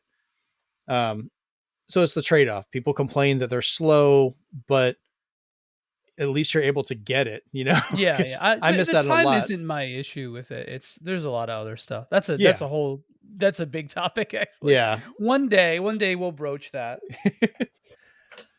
All right. So next bit of news here. Remedy Games surprisingly announced they'll be remaking Max Payne and Max Payne 2 The Fall of Max using the Control engine for PlayStation 5, Xbox Series X and S, and PC. Specifically will not be available for PS4 or Xbox One. Yeah, that engine runs terribly on PS4 anyway. Control on PS4 was one of the worst experiences I've had in recent memory of like a game with awful performance issues. Yes, so for sure. That's really good to know. It got fixed up a little bit, but it's still not once great. again just so glad that that games are being remade, like stuff that was like good, that if they don't remake it, some games will fall into obscurity, or the copies will be very, very hard to find. So this is a good way to bring games to a new audience that isn't just, oh, we're just gonna do a digital reboot or a digital re-release. Well, a digital re-release I still think is valid for a lot of people to get access to those games. But like the nice thing is Max Payne and Max Payne 2 were also made backwards compatible on the Xbox for Series X, Series S, and all that. And I've picked up both of those and play them on there, and they're absolutely stunning. Like they're in 4K and everything. Yeah, they look great. Yeah, I remember playing that on 360. Yeah, good Lord, they look good now. But there's the dog. We have the dog for the episode. I'm waiting for Joie to get his now. Oh no, you're in the other room. She keeps getting really cuddly for some reason. She keeps getting real cuddly for some reason. I think she had a bad dream. All right. But yeah, in a way it's kind of weird, because to me a big thing of Max Payne is like the time that those games were made. They're so bullet time heavy of that time. Like the bullet time thing. It was just like seeing that like in a modern engine is going to be weird. Like or a modern style, I should say. So I'm interested, but a little bit like apprehensive at the same time. I don't care how advanced our technology is with facial animation, he needs to have that constipated angry look from the same actor. It has to be there. The main dude, I would be perfectly accepting and understanding if they had this gorgeous world built around it and he still had that blocky head with that flat face on it. I would be like, I get it. I respect it. I will play it. All right. Miss Pac-Man and Baby Pac-Man have been removed from the arcade archives release of Pac-Land. So weird. I had to kind of look into this. It's funny how this works. So let me tell you, children, Miss Pac-Man originally was a mod that was made for Pac-Man by an outside group. They were trying to make money. Midway. Mm-hmm. Chicago, yeah, it wasn't even baby. Midway. It was college students. Oh yeah, but they got like the rights to it, and the distribution was done through Midway. Correct. If I'm not mistaken. Yeah, because they got taken to court and made an arrangement to be like, yes, we won't sue you. We like how this turned out. Join us. So the problem is the rights to Miss Pac-Man and subsequently Baby Pac-Man were tied in separately, and they had to kind of pay that out as they went. So now that switched, Namco Bandai doesn't own the rights to the characters. It was originally made as a mod to the arcade title, with the current rights being held at Games, the makers of some of the worst plug and play crap available. That sucks. The worst. Like, I'm so glad after the NES Classic came out, because some publishers and developers were like, hey, we can make actual good ones. Holy crap. We're going to make this awesome Super Nintendo. We're going to make this awesome Sega Genesis. We're going to completely screw up the PlayStation. We're going to make, good arcade stuff. And Miss Pac-Man's the best Pac-Man game. It is. They did such a good job with the way that system worked. It taught me feminism. Yeah. I kid, you say that, but like it actually was very popular for a lot of women, because that was a woman being represented in a game. And it was Pac-Man's always been very popular with women. My mom always told me, or she would joke, that my love of gaming came from the fact that she would play Pac-Man while she was pregnant with me at the local pizzeria. So Pac-Man baby. Yeah. So they're having to change them out where Miss Pac-Man is now Pac-Mom, where she has a pink hat and boots instead of her red bow and red boots. Okay. And Baby Pac-Man doesn't even have a name, but now has a flower on its head. And instead of a pacifier, it's got a weird looking face and a rattle. This is the baby that liberals want. I get why they did it, because they don't want to have to pay royalties on every release. So they edited. You only see them at the very beginning of the level on one stage, I think. They've done what they've had to do. Yeah, it's kind of depressing that they have to do that. Like, you're having to edit a classic just for that. So it's dumb. At Games need to just go away. Stop making hardware, people. Yep. All right. And lastly, before we jump into our roundtable, this will kind of lead right into it. Nintendo is adding Mario Golf 64 to the Nintendo Switch Online Plus expansion pack service on April 15th. I'm excited for this. We get to play it online. I will jack y'all up in some golf. Listen, I have very fond memories of Mario Golf 64. I have even more fond memories of a Toadstool Tour on the GameCube. Yes, that was such a great game. That one was way better than the 64 one too, I think. It was, for sure. But until they do a GameCube thing on the Switch, we'll have to just deal with this. I'll just go play my copy of Toadstool Tour. I don't. Mine has been lost to the ages, so I'll have to. I will. May it rest in peace. I will eventually find a new copy of that and Phantasy Star. Oh, that's expensive. Oh, yeah, good luck with that one. And you have to find the right version. There's two versions. Yeah, the Plus version is like $200. Yeah, so that sucks. But well, the one I had was play offline. No, you can play both offline. You can play both offline. Oh, okay. I thought the Plus one was the one that had the network features and some of the offline stuff added. No, Plus just is like a patched version. It was like made so if you didn't have the online service, which like I was one of the 4 people who played that game online.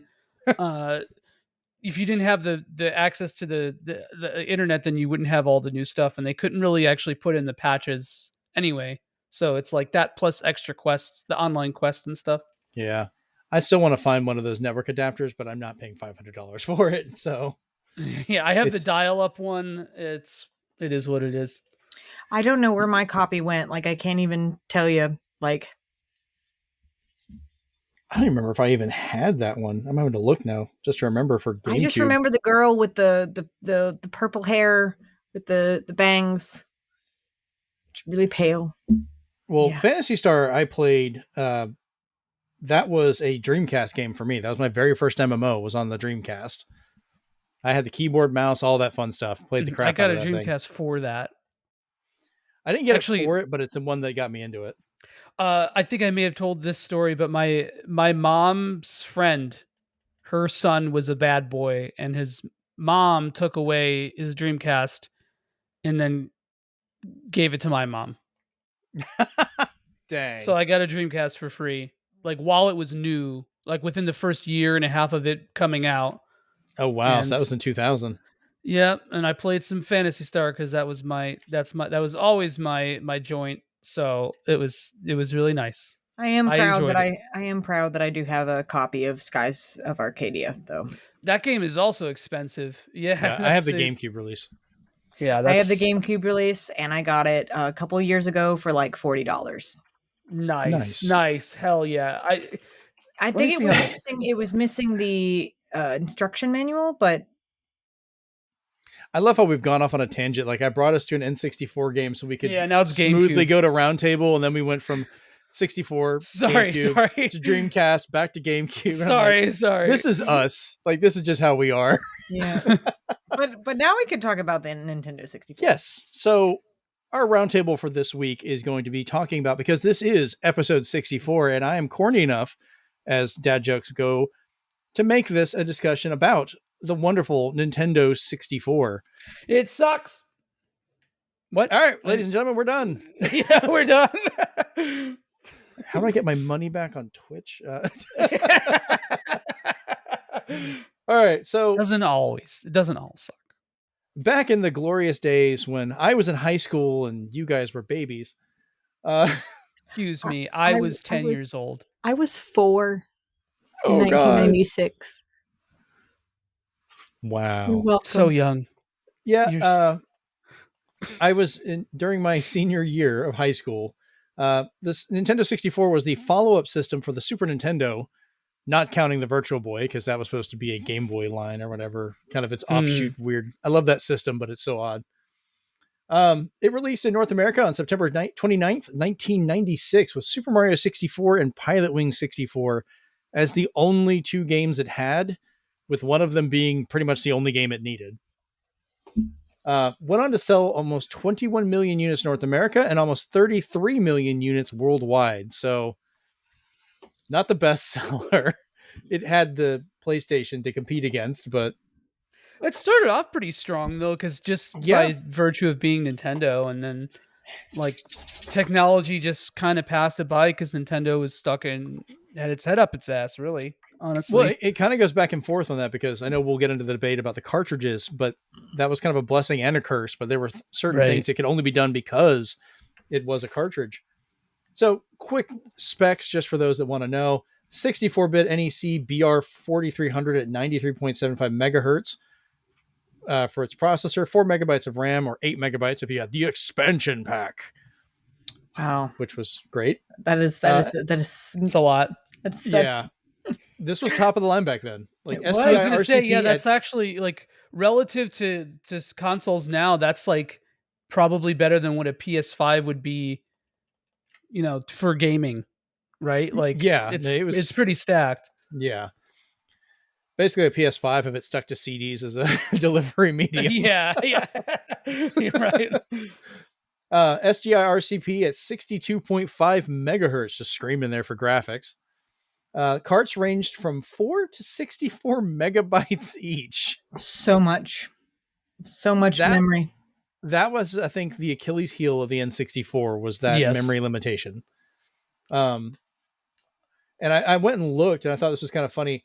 Automobili Lamborghini and Dr. Mario 64 were some of the small ones. They were at 4 megabytes, which is 32 megabit. And then Resident Evil 2 and Conker's Bad Fur Day were the biggest cartridges at 64 megabytes, which is 512 megabits. Listen, Conker's a lot of that, dialogue. And I think half of the memory of Conker's Bad Fur Day was the poop song. Yeah. Mm-hmm. Yeah. All that voice acting. So I had a lot of fond memories of that system. I really enjoyed it. I remember a lot of little things we'll talk about, but I want to jump into, because we're here to celebrate the Nintendo 64. We're not going to crap on it more than Joey already has. So I want to talk about our favorite games, which ones we really enjoyed. And Joey, because you wanted to start off with that sweet, sweet negativity, we're going to let you go into it first. Well, it should be fast because none of them. No. I think there's a lot of really good N64 games. I don't think it was a total piece of poop, but I have a lot of good memories of it. My dad actually got this back in the day. I think we talked about this last week, but back in the day, you used to be able to like give people money under the table to get something early, you know? And you can't do that. I mean, you can do that, but it's not the same. Yeah. You know, and my dad got this 3 days early. So I got a 64 3 days early with Mario 64. And I was on the cutting edge. And I'll never forget that morning, man. That is like an unforgettable morning. He like brought out Mario 64. I was like, oh, we got the game. Cool. I can't wait until we get the console to play it. And he's like, check this out. And busted it out. And again, thanks, my uncle, because my uncle hooked that up. Good on him. He's like almost all my gaming stuff back in the day were from my uncle hooking it up. But yeah, so that came out, and I had a really good experience with that, and I had a PlayStation as well, so I got to jump back and forth. But we're talking about best games, right? Your favorite games, not the best games. Your personal favorites. My favorite. Well, yeah. I mean, yeah. That's it's best is such a stupid term, right? You know, it's right, because best for you may not be best for me, but favorite is your personal thing that you can't. It's hard to talk about like full objectivity when it comes to like video games, especially games that you have nostalgia. I was about to say we're here for that nostalgia. Yeah. But you know, I think all the games I'm going to mention are good. I think you could make arguments that they're objectively good or whatever. But you know, obviously we got the basic bitch shit. We got Perfect Dark, Star Fox, even GoldenEye, Smash. I'm not going to talk about those because everyone has the same generic memories attached to them. Right. There's also, I'll give you a deep cut though. Aiden Chronicles, the first mage. This is a FromSoft game, I believe. If I'm not mistaken. I've seen it, but never picked it up because I didn't know what it was, and now I'm kicking myself. Wait, actually, no. Was it? No, it wasn't. Why did I get this confused? Sorry, no, it wasn't FromSoft. I'm thinking of Lost Kingdoms. That's what I'm thinking of. Oh, okay. I was like, either way, it was like a weird RPG. It was like kind of card based. It was interesting. This was really cool. A game I don't really see a lot of people talk about was Jet Force Gemini. I thought this game was awesome. This game is so good. It's like a third-person shooter, tons of like vehicle combat. It's like somewhere between Star Fox and Buck Bumble. I don't know, man. It was cool. Gorgeous use of color. If you ever want to play that now, they went back and they had it as part of the rare replay on the Xbox One, which will play fully on Series X and Series S. But they went in and not only cleaned it up, but they also added dual stick controls if you wanted to use those. That's so cool. It makes it so much better. Like, it was already fun to play, but yeah. You know, that game was really, that was a lot of fun. This is also a basic bitch game, but Perfect Dark, I think, was like the pinnacle of that console to me. Like, yeah, playing that with all my friends, staying up super late, playing against the bots if we didn't have 4 people. It was so fun. I'm going to give an honorary shout out to StarCraft 64, which sucks, but interesting concept to play that game locally rather. Yeah. Well, you know, because it included the expansion. If you had the expansion pack, you got Brood Wars. Yeah. Mm-hmm. And it was an interesting, I guess, display of technology. Cuts out a lot of the game, makes the game just real sort of strange compared to its PC counterpart, but I like that it exists. It's interesting. I just think it's a fascinating showcase. it had a good control scheme. Like they figured out a good way to For play an RTS for the time on an right. N64 controller. It's like, okay, this can actually work. For what it was, yeah. Another game that I don't have on this here that was really interesting is Hybrid Mhm. Heaven. It's like a Yes. semi ATB kind of like combo game. So imagine something like God Hand, but everything is done with menus and like turn based. It's super easy and very short and like kind of bare bones, but it's a really interesting concept. The story is insane. Well, Hybrid Heaven, that's actually available on the expansion pack on the Switch right now. Is it Yeah, it's one of the first ones they put on there. for real? On Yeah, you the can crank up your Switch and play it, and it's just as crazy it was because it's one of the earlier like third-person shooter style games for cover shooters for oh a lot of that. no! You're thinking of a different game. Are Oh, you thinking okay. of Sin and Punishment? No, No, Hybrid Heaven was like an RPG. It wasn't a cover shooter. are we You're thinking of the thinking same one? Because I've got Hybrid Heaven. I'm like 99% sure Hybrid Heaven is not on Switch Online. Now we have to look and see while you Yeah, continue.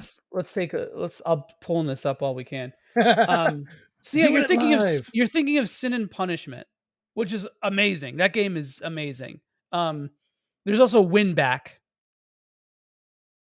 Yeah, maybe which I'm is mixing up with one of those. that's kind of a cover shooter. But Sin and Punishment, glad you said it because Sin and Punishment's really really good. That's like Yeah, one of the best on rails shooters ever made. Um, and then also Harvest Moon 64. Just replayed a little bit Classic. of that recently. Love it. Classic. It's very good. Really unique looking game too, like a weird 2D 3D mix. But the king of the N64 is Ogre Battle 64. Nothing comes close to me.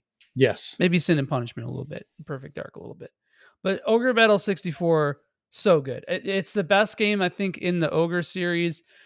Really good music, really interesting story, tons of replay value. That game is like 40 plus hours just for the critical path.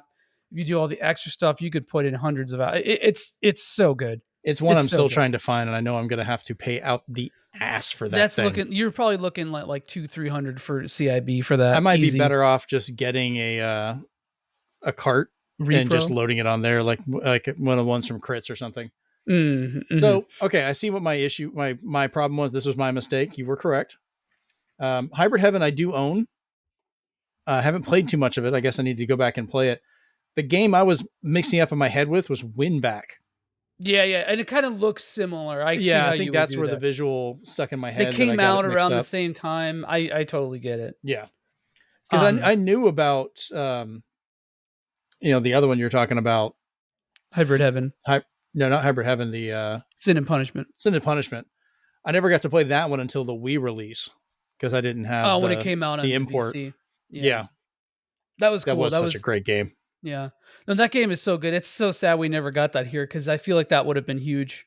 Like it's similar to Star And it was Fox, fully in English. Like there was nothing you could get the cartridge, and as long as you broke off those little clips, you could play it on an American N64, and it would be perfectly in English, and you could play it. Mm-hmm. So, all right. Well, Rachel, I know you've been sitting there quietly and waiting. Do you want to tell us some of your favorite Nintendo 64 games? So I'm gonna also truncate this with my thoughts on it because it kind of explains why my list is so small compared to you guys. Fine. So I didn't own an N64. I never did because when I was a kid, my parents weren't super big on me playing video games. They wanted me focus more on, of course, my schoolwork and stuff like that. Mm-hmm. They didn't want to see it as a distraction because, in fact, the first console I even owned was a Game Boy Color, and my mom bought it specifically for car rides, and I could play it for only a certain amount of time a day. After I had finished my homework and stuff like that. She would rather me read books and stuff like that. In fact, I had to buy my own first actual game console on my own, which was the GameCube. But that was my first one too, actually. That's funny. But on weekends and after school and stuff, occasionally I would go over to my best friend Cassie's house. Cassie lived about 20-30 minutes away from us. She lived behind the old airport off of Frankfurt. Mm-hmm. and she had a bunch of like older brothers and an older sister and stuff, and they had all these video game systems. So I remember going over to her house and having like summer parties and stuff like that, and we would play the N64 and the Super Nintendo and the PS1 and stuff like that. And I think honestly my interest in gaming at all is all thanks to her. Like that's why I like Final Fantasy so much, because we played Final Fantasy 7 and 8 and 9 like back to back. But I have in one sitting. Yes, but I have yeah, you guys were messed up after that. I have very, very fond memories of, playing Ocarina of Time and Mario Kart 64 and Mario Party and Yoshi's Story and all those different like games and all of that. And then I remember like randomly when our friend Kevin came over, and Kevin's passed away a few years ago, and I still get sad thinking about it. But he brought over Conker's Bad Fur Day, and we have never laughed. Such a boy game. We have never laughed so hard in our lives, and I have such fond memories for going over to my friends, their house at Cassie's house, and just playing video games with her and Kevin and both their brothers, because they lived like 10 minutes from each other, and we'd all play games together. And that's why my list is so small. It's because I only played what she had and the stuff that she thought that I would like. I just love how I was looking at your list, and it's all these wholesome, family-friendly games, and then Conker's Bad Fur Day. You're like, well, that was an eye-opener, I guarantee. And my mom also never knew that we played that. Yeah, I was gonna say that's a boy. Yeah, my mom. Look, you kill the demons by peeing on them after you get drunk, and that's an actual part of the game, kids. Yeah, it is. My mom never knew that we played it. Of course, both of her parents did. Miss Jan and Mr. Frank did, but like they thought it was the funniest thing, and they looked and they said, "Rachel, would your mom be okay with you playing this?" And I just went, "Probably not, Miss Jan." And then she's like, "Okay, well, we're not going to say anything." And I'm like, "Well, I won't if you won't." Only time I ever kept something like that from my mom. And it's just, I have very, very, like I said, very, very, very fond memories of playing that and all of the other little game systems and stuff that we played. And I still occasionally will message Cassie and be like, "Do you remember when we played this game at your house?" And she was like, "Yes, I haven't played that game in years." That's funny. But no, such a good time. And I don't think I ever beat Yoshi's Story. It's not a bad game. Really? It's like a 40. You could beat that game in like 40 minutes. Nope, but I don't think we ever beat it because there was like a particular weird jump part that we kept like falling off of, and we couldn't figure out why. So I don't remember us ever beating it. Oh well. I love that game. I loved that game so much. It's got such good. It's got good music and cute art, and that's what I cared about. So to make up for my inaccuracy earlier, what's on there, Yoshi's Story actually is on the Nintendo 64 Switch Online thing. So you can play that on your Switch right now. If you have the expansion pack, that is. I do. So there you go. Yoshi's Story is right there, ready for you to play. I can also play Echo the Dolphin. Yep. That's not on Nintendo, but yeah. Nope. But it's just as weird. So. Yep. All right. So the Nintendo 64 for me, like I said, I was in high school at the time that this came out. And so a lot of the games, it wandered into because the N64 was the first console I bought with my own money. My parents bought the Super Nintendo. I didn't get it till later with like the Donkey Kong Country set and Super Mario World and All Stars. So that was a good Christmas starting off that for those three sets of games. But the N64 I wanted to get, and I remember the first time I got to actually get my hands on one at Toys R Us when they set up the kiosks for that and got to hold the controller and see Mario 64 pop up on the screen. And I was like, I have to have this.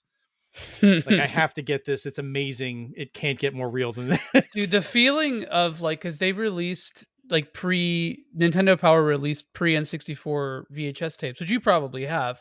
Some of them, yes. And so I remember like there's all that hype about it, and like just I wanted so badly to hold a N64 controller, and when I finally did, it was like you can't match that ASMR. It was man. comfortable to me. Like I know people complain, I don't know, get how to hold it.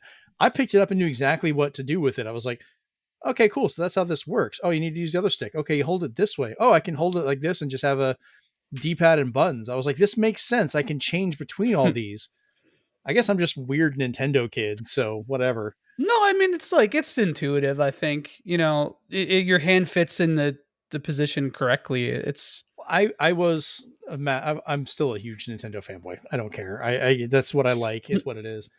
But I remember the console and the game hadn't come out yet, but like a month early, the controllers went on sale. So I bought a Nintendo 64 controller, and I remember taking it to school with me going, check this out. Look at it. I'm like holding it like I could play games with this. And look how it worked. I probably put so much time just on that analog stick without playing a single game. I don't care. I'm that rules.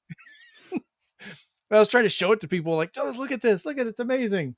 Nobody cared. Nobody cared. But so that went on. I had the N64. It went from my last year of high school up through the first couple of years of my marriage. So like a lot of my life changed over the life of this system. N64 changed it. Right. Well, actually it did. It literally did. That'll be a story I cover later. But part of why I've been married for the last 22 years is because of an N64. Which is coincidentally also your age. So luckily we... Oh, you. Oh my God. For those of you who are just listening, Jeremy... Welcome to the barbecue. Good Lord. Break out the hot sauce. So that this is how it goes. Oh. Now look here, young man. Now see here. You're not even that much older than me. That's the best part about it. But I am older. It's true. By like at least 30 years. All right. Remind me again why I keep inviting you. To remind you of how glorious youth is. Oh, that's right. I'm so old I keep forgetting. Yeah. There you go. Joey, I gotta tell you, on my screen, your face is literally frozen like this. Right in front of the microphone. That's how I feel. Yeah, it's great. So it works. That's perfect. Let me see if I can once again get a picture of this here. Rachel, let's smile. Let's get you to bed, Grandpa. Yeah, Sonny. All right,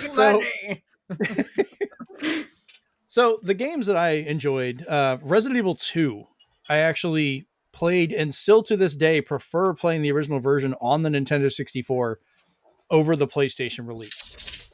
Obviously, I'm not going to say this is better than the remakes. That's just stupid. But the N64 releases of that game, I played so much of that game. Amanda bought it for me as a gift, my wife. So it always means a lot to me because we were dating at the time. But I played it on there like it's like one of those impossible ports. Like it should not exist for how they did it.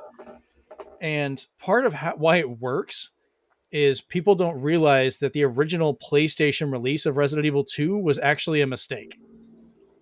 Not that it existed, but because they copied over too much content from one disc to the other, they could have done it on a single disc and it would have been fine. Oh, I see. So, because a lot of the content's just duplicated. That's why everyone's like, oh, but it's 2 CDs. Yeah, but you copied over so much of it. Most of that doesn't need to be in there multiple times. So they could shrink it down even more because a cartridge, you could pull it up faster. It didn't have to be in those two different discs. So that helped kind of shrink it down and make it seem like it wasn't as amazing. But I don't know.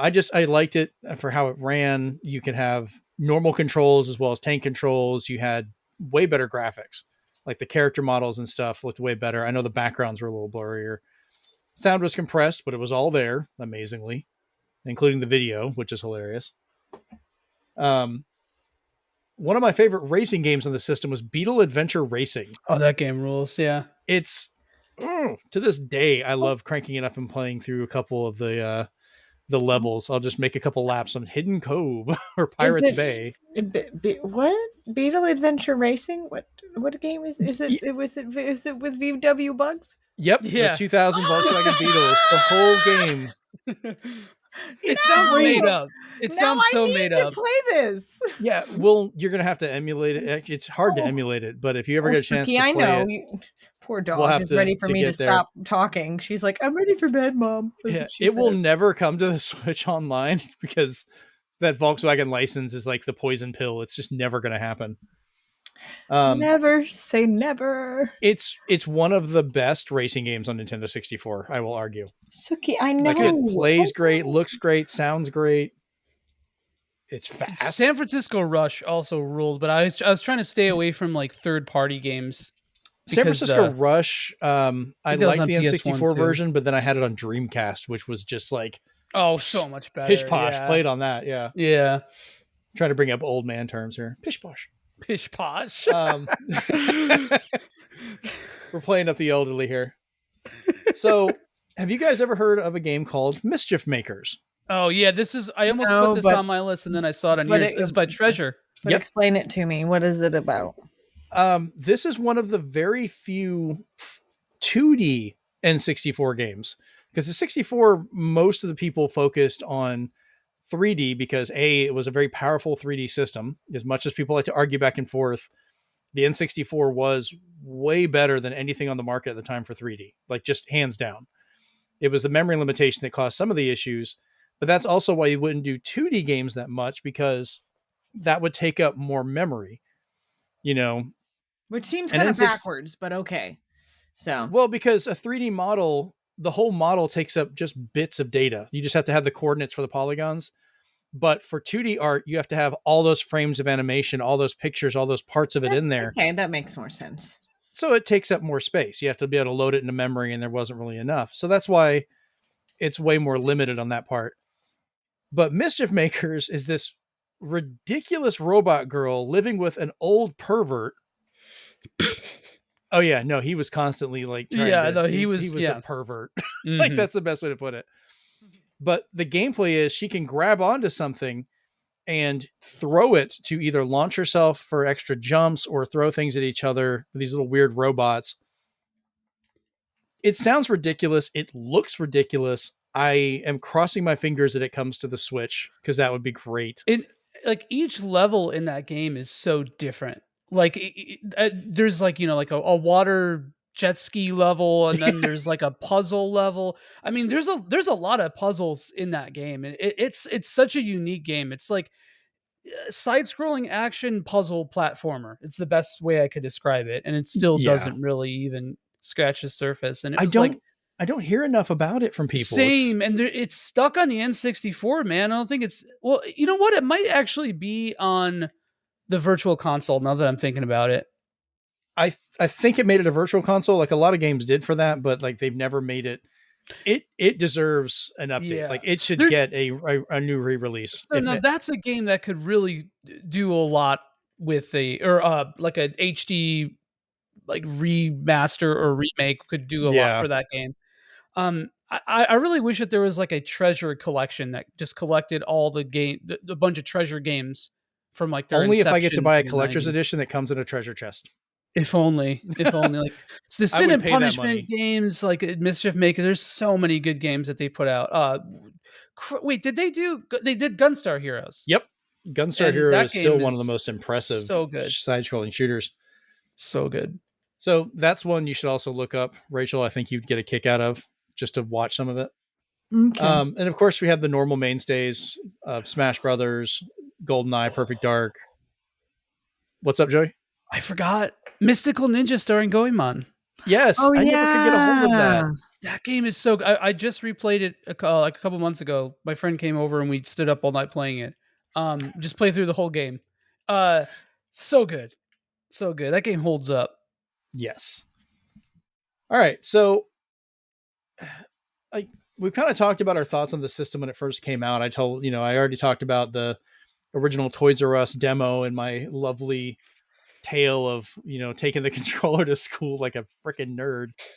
Mind you, I was the youngest member of my class, so as a senior, I had just like I had just turned 16. Like I was, Oh wow. yeah, I was the only senior in driver's ed because I couldn't get into it until my senior year because I wasn't old You enough. were old enough, yeah. So I just looked up Beetle Adventure Racing because I was fascinated that I had never played it It's before. so good. And I love racing games. But interesting tidbit. Mhm. Because of there's regional differences. So I guess Yeah. due to licensure and stuff like that, Australia didn't get the Volkswagen Beetles, but they Yeah. got Holden HSVs, which is so Is Australia. that Holden HSV Adventure Racing? Yeah, Is that so what it's called? So it's called HSV Adventure Racing. I want to find that. I've been trying to get a hold of and it. it's the car is modeled off the Holden HSV Commodore. That is. And there's also the differences extend further than the reskin. The speed of the cars has been increased to be more appropriate for the HSVs. But it's got a made top. up. So, for example, an HSV in the same class as a Beetle with a top speed of 168 kilometers an hour will have a top speed of 230 kilometers an hour. And the narrator voice changed. And so it changes the greeting in the main menu instead of welcome to G'day. Dude, that's so good. That's so good. Stop. Oh Australia my was like God. Australia was like, okay, we have too many death beetles here. We don't need any more of this. We don't want to scare our people even more into fear. So we'll just, we'll rebrand it. I am So- adding it to my wish list to look for this right now. Like there's I'm gonna post it in a little chat thing so you guys can see like all the like data that's like on this site that I Oh, pulled that's this gonna from. cost me. This thing's going for an average of like $350. Jeez, no, Yeah. don't do it. I mean, you could probably just not get a worth it. ROM of it and play it like digitally, or you could just I don't know. This one's just too good. or you can yeet it onto a cart like you were saying for the other one. Right. So Get an EverDrive and just play it that way. That might be my own sanity here. yeah, like I'm glad I could give this to you. That's great. That's just. I knew there was some regional differences, but I never actually went that deep to look into that part It's of it. like McDonald's menu level regional differences. I Just love the it. fact it says "Good day" when it starts. Good I need to day. find that just to record that opening because I recorded the opening for the YouTube stuff I do for Beetle Adventure Racing. All that's on there. So, oh, that's great. So, one actual bad event that happened with the Nintendo 64 with me was who remembers Superman on the Nintendo that piece of 64? crap. Everybody Yep. refers to it as Superman 64. It actually was just called Superman from Titus. Good job, guys. That's the first game I ever bought that I went back the same day and forced Toys R Us to take it back. I was like, nope, I can put up with a lot of really bad games. But I think my breaking point, I was playing through it and I'd finally fought my way through all these levels to get further in. I started a level, I took one step forward with Superman and he just fell through the floor. It just fell right through. And I was like, you've got to be kidding me. And packed it up, took it back, and I left the building with the N64 expansion pack and a copy of Star Wars Episode 1 Pod Racer. That game rips. That's one I should have mentioned. Yeah, Pod Racing was It's absolutely a third party, amazing though, on there. It's hard. I was trying to get exclusives or at least like console exclusives or timed console exclusives. Well, whatever. Pod Racer, I mean, I think they had a PC version of it as well, but it was pretty much PS1 console version of Episode 1 Pod Racer. Mm-hmm. Why did I not know about that? I thought it was just Racer's Revenge that came out for PS2 later, and then the Dreamcast had a port of Maybe one of it those. was Dreamcast. No. I remember the jewel case. That's all I remember in my head. That's why I was like, so. I think it because I don't think it could run on a PS1, but the Dreamcast could do it. Yeah, you're right. It is Dreamcast. The Dreamcast could do so many things that just surprised me. Well, the Dreamcast was a 128-bit system. Like that thing was ridiculously powerful. A beast. So I don't know. The N64 itself, like I talked to a couple people online and wanted to get some responses back, and I actually got some sent me messages on Twitter, as well as on our Discord server, which you can now find us. Here's an easy link to get to it to join us and talk with us directly at bit.ly. That's bit.ly/Zenspath Discord. Zenspathdiscord. That is an open invitation to go directly to our Discord and join it. And you can talk with all of us that have been on the show, or just a bunch of us to kind of nerd around. We, of course, have a whole meme section, thanks to Rachel. We've got sections to talk about VR gaming, 3D printing. Of course, we've got Nintendo and Sony and Xbox stuff and things like that. Our just general chat, what we're watching, what we're playing, so we can talk about things as we go. But completely, just this. There's no connection here. We'll just say at French Fuzzy messaged us on Twitter, and she said, "I met this really cute guy that got me to buy a green Donkey Kong 64. It was the first system I ever really played much. Never beat Donkey Kong. Married the dude. Sounds like a lucky guy. I mean, we may never know how that obviously long and luxurious, marriage worked out with this obviously attractive guy." Okay, Jeremy. Okay. This is from my wife. She sent me this on Twitter. Yes. Yes. So this is the story I was talking about. I had really bad relationships before Amanda. Really bad ones. You had a lot of women that I would date that would try and, okay, don't play games. It's stupid. It's childish. You shouldn't be doing that. It's, your hobby is dumb. Things like that. We all probably knew people like that back in the day. And Amanda was the first one when I started dating her that she took an interest in my actual hobby. And instead of trying to change me from playing it, she wanted to know more about it because it was something I enjoyed and something I loved. So she wanted to be part of that. So without me asking her or even telling her, she went to, I think, Toys R Us or Walmart, bought that bright green, dude, clear, it's so good. The atomic green Nintendo 64 and the Donkey Kong 64, so she could play it, so she could understand my hobby, so she could connect to it more. And I kid you not, in my head, I was like, oh my God, this is the one.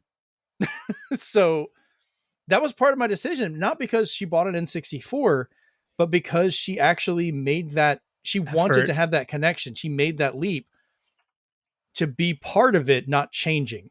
That's so wholesome. That's so sweet. I still have that 64. So I will. Yeah. I'm trying to think. I had it sitting in here earlier, but yeah. So I've been married for 22 plus years now with 3 kids because of her buying that N64. I tell my kids that you guys exist because of this. Let me just say that clear green is an aphrodisiac. What could I say?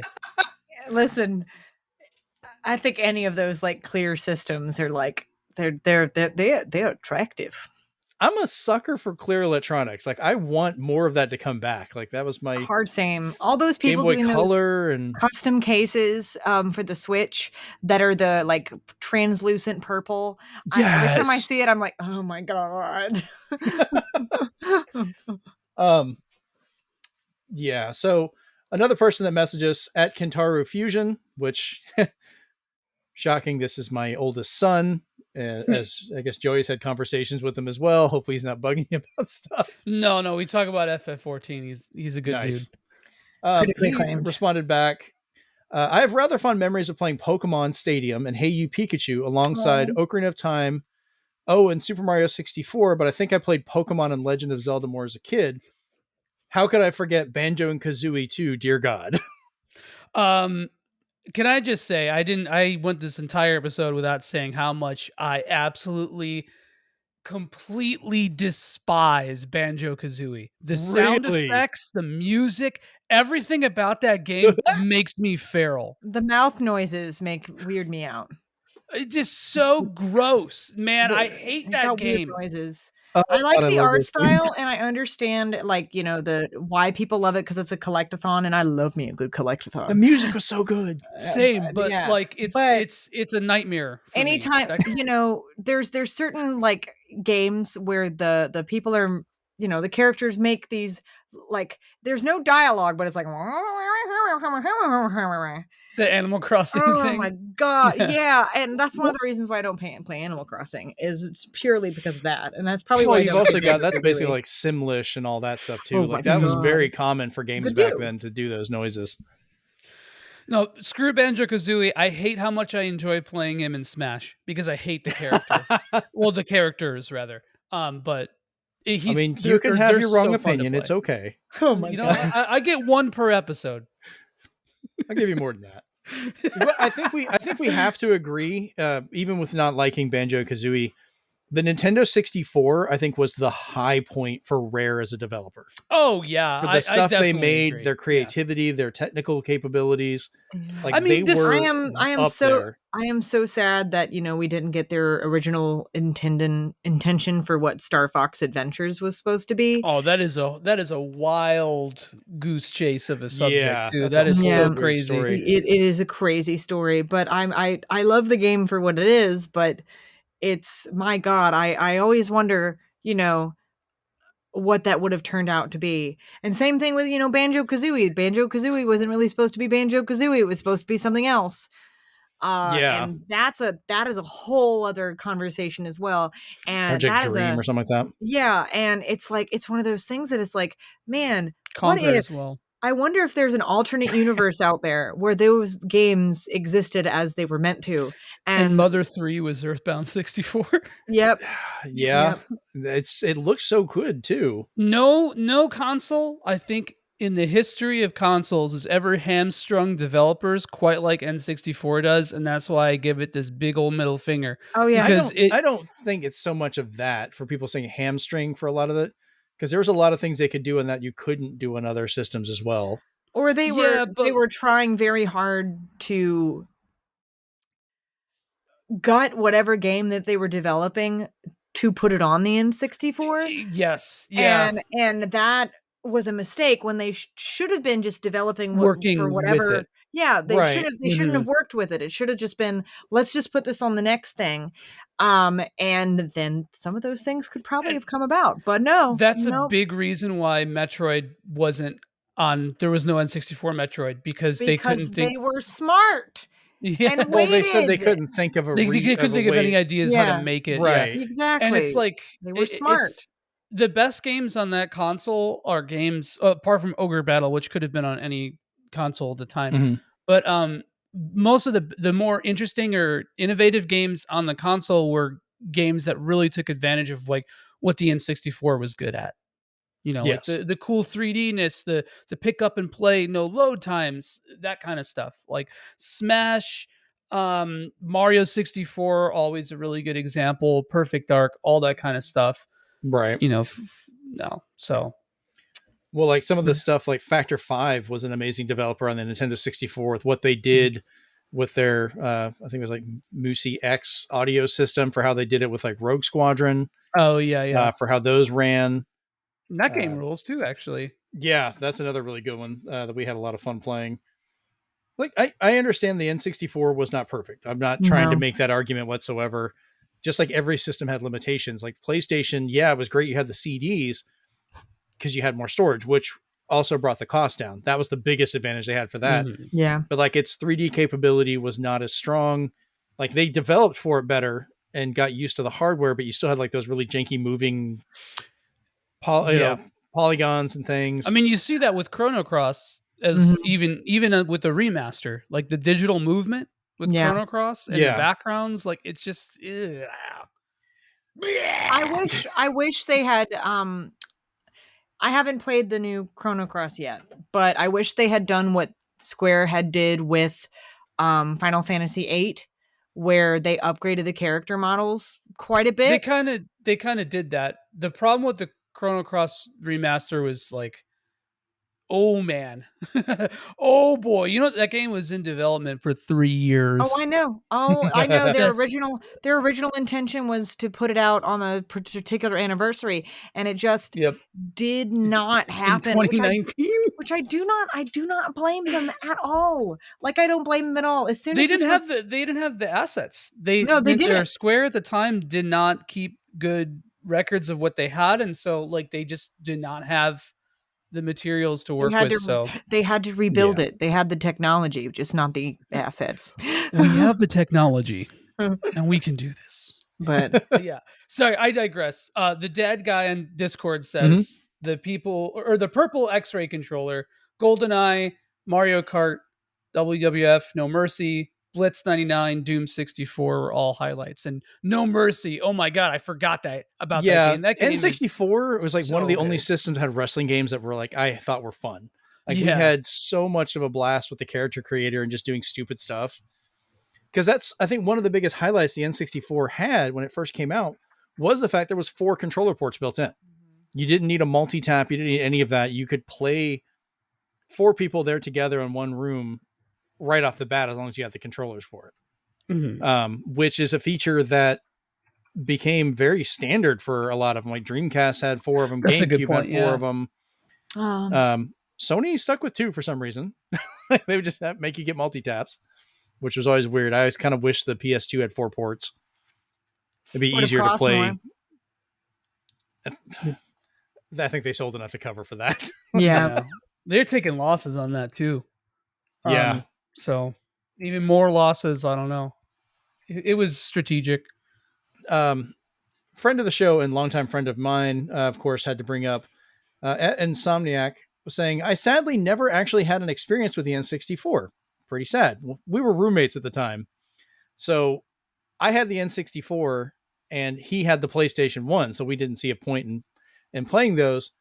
But I kept the N64 in my room and he had the PlayStation in the living room because it was still his house. So he kind of, I apologized and he responded back, you should be N64 hog. I love that. Yeah, no, I had to put it in there. It was great.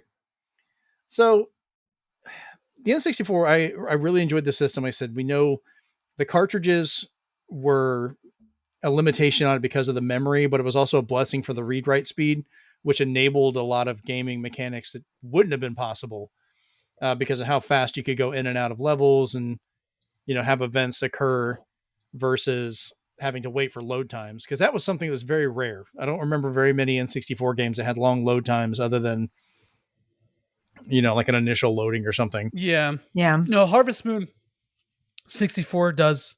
Actually, it's not like load times, but things take a while. Like you go in a building, it takes a little while to show up, and it can make the experience kind of like clunky. But as a whole, yeah, N64 was good about that. I mean, even Resident Evil 2 loaded way faster in comparison to the PlayStation. Well, that was one of its advantages. That one thing I liked because the N64 version of RE2 was the only one that had a true randomizer mode built in, because it could just load anything at any time. You didn't have to wait for it to read off the disc in a particular order. It would just do it. So you could play it with all that randomizer on and change how the game played, which was great. That was, one of those great features. On the flip side, you couldn't do like a Final Fantasy game as easily because of all the video and stuff. And I think Final Fantasy VII would have been perfectly fine on an N64 if it wasn't for the fact of all the CGI. I think that was the biggest part that bloats a lot of the disc. And I don't think it would have been the same game had it not been for all the CGI and the music. Yeah. Mm-hmm. Yeah. I mean, a lot of the music is still running. It's not like set tracks, so that it's still, it's still MIDI and all that. So I think that would have still been there. It would just sound a little bit different because of the sample base they would use. Yeah. But I don't think the music would be impossible. I think it would have been a vastly different game had it been on the N64. Oh, so yeah, I'm kind of glad that it wasn't. Yeah. I still feel Final Fantasy VII's just, it's a lot of CG. Like, it's just like, that's the biggest thing. Because every time they show it off, it'd be like, look how it looks. And they're playing the video. And I'm like, But anyway, I'll defend those Legos. Rachel's just like, I'm going to kill this man. Although the Legos, as Lego as they are, I think the rest of the game does look brilliant. Like the battle scenes, the backgrounds, menus, the game is like, I don't know. And then FF8 never in a million years would have ran on the N64. No, I mean, but and they learned from the hardware. They learned from, okay, we have to use the Lego blocky kind of models to now we have a full scale human with a funky face, but he a full You're the scale, best looking guy here. but he's I a still full think- scale human. The memory limitations aside, I think the N64 still could have run that one, because you look at some of the games for the character models and things they pull off for it. When they actually do focus on it, it'll go ahead. FF8 had more CG than any other. Way more. Yeah, Than 7. outside Way the more CG, than the I'm summons, talking about. the summons alone, those pre-rendered scenes for the Yeah. summons. The summons didn't run on PC because they couldn't get it to work on PC. Yeah. Really? So like, Yeah. the whole PC version of 7 and 8 they're like, I think Eidos did those. Huge nightmares for that company to even have to do. So it's like, So I wonder if they could have just done, I mean, it would have been more simplified 3D models, but actually done 3D models, because you had a lot of stuff, like even some of the things that happened in like Ocarina of Time that would look like summons for a lot of the stuff going on. It was capable of doing it, but it wasn't that full, FMV, cinema quality they were trying to push for with a lot of it. It would have definitely looked different for a lot of that. I give you that. I'll fight and say it could happen. Just wouldn't have all the videos. From a technical point, the rest of it would be fine. Maybe the the FF8 version on N64 is just Triple Triad, which is That's really all it the is, game just a anyway. card game. Yeah, so if you think about it. I think that's a good way to end this. Yeah. Final Fantasy VIII N64 Triple Triad. That's that you I heard want it here it. first. I actually want it. I want that. Triple Triad 64. Oh, man. All right. Well, we're going to go ahead and wrap this one up. I appreciate you guys being on this show. I know we've gone a little bit long, but I wanted to have this kind of fun Nintendo 64 look back and discussion. And I think it's turned out great. So, Joey, we'll start with you. Where can the listeners find you on the internet? You can find me on Twitter at twitter.com/podcastjump, on Twitch as well. And we do Super RPG Friends every Thursday night at 8 p.m. EST. And that's, you can find us on Twitter as well, or on Twitch at Monster Vine Official. Also, all the Jump and Shoot podcast stuff, which you were on, Jeremy. And Yep. Oh, no, Rachel, you were on the Super RPG Friends. But I either was. way. You can find I was on the Lost episode.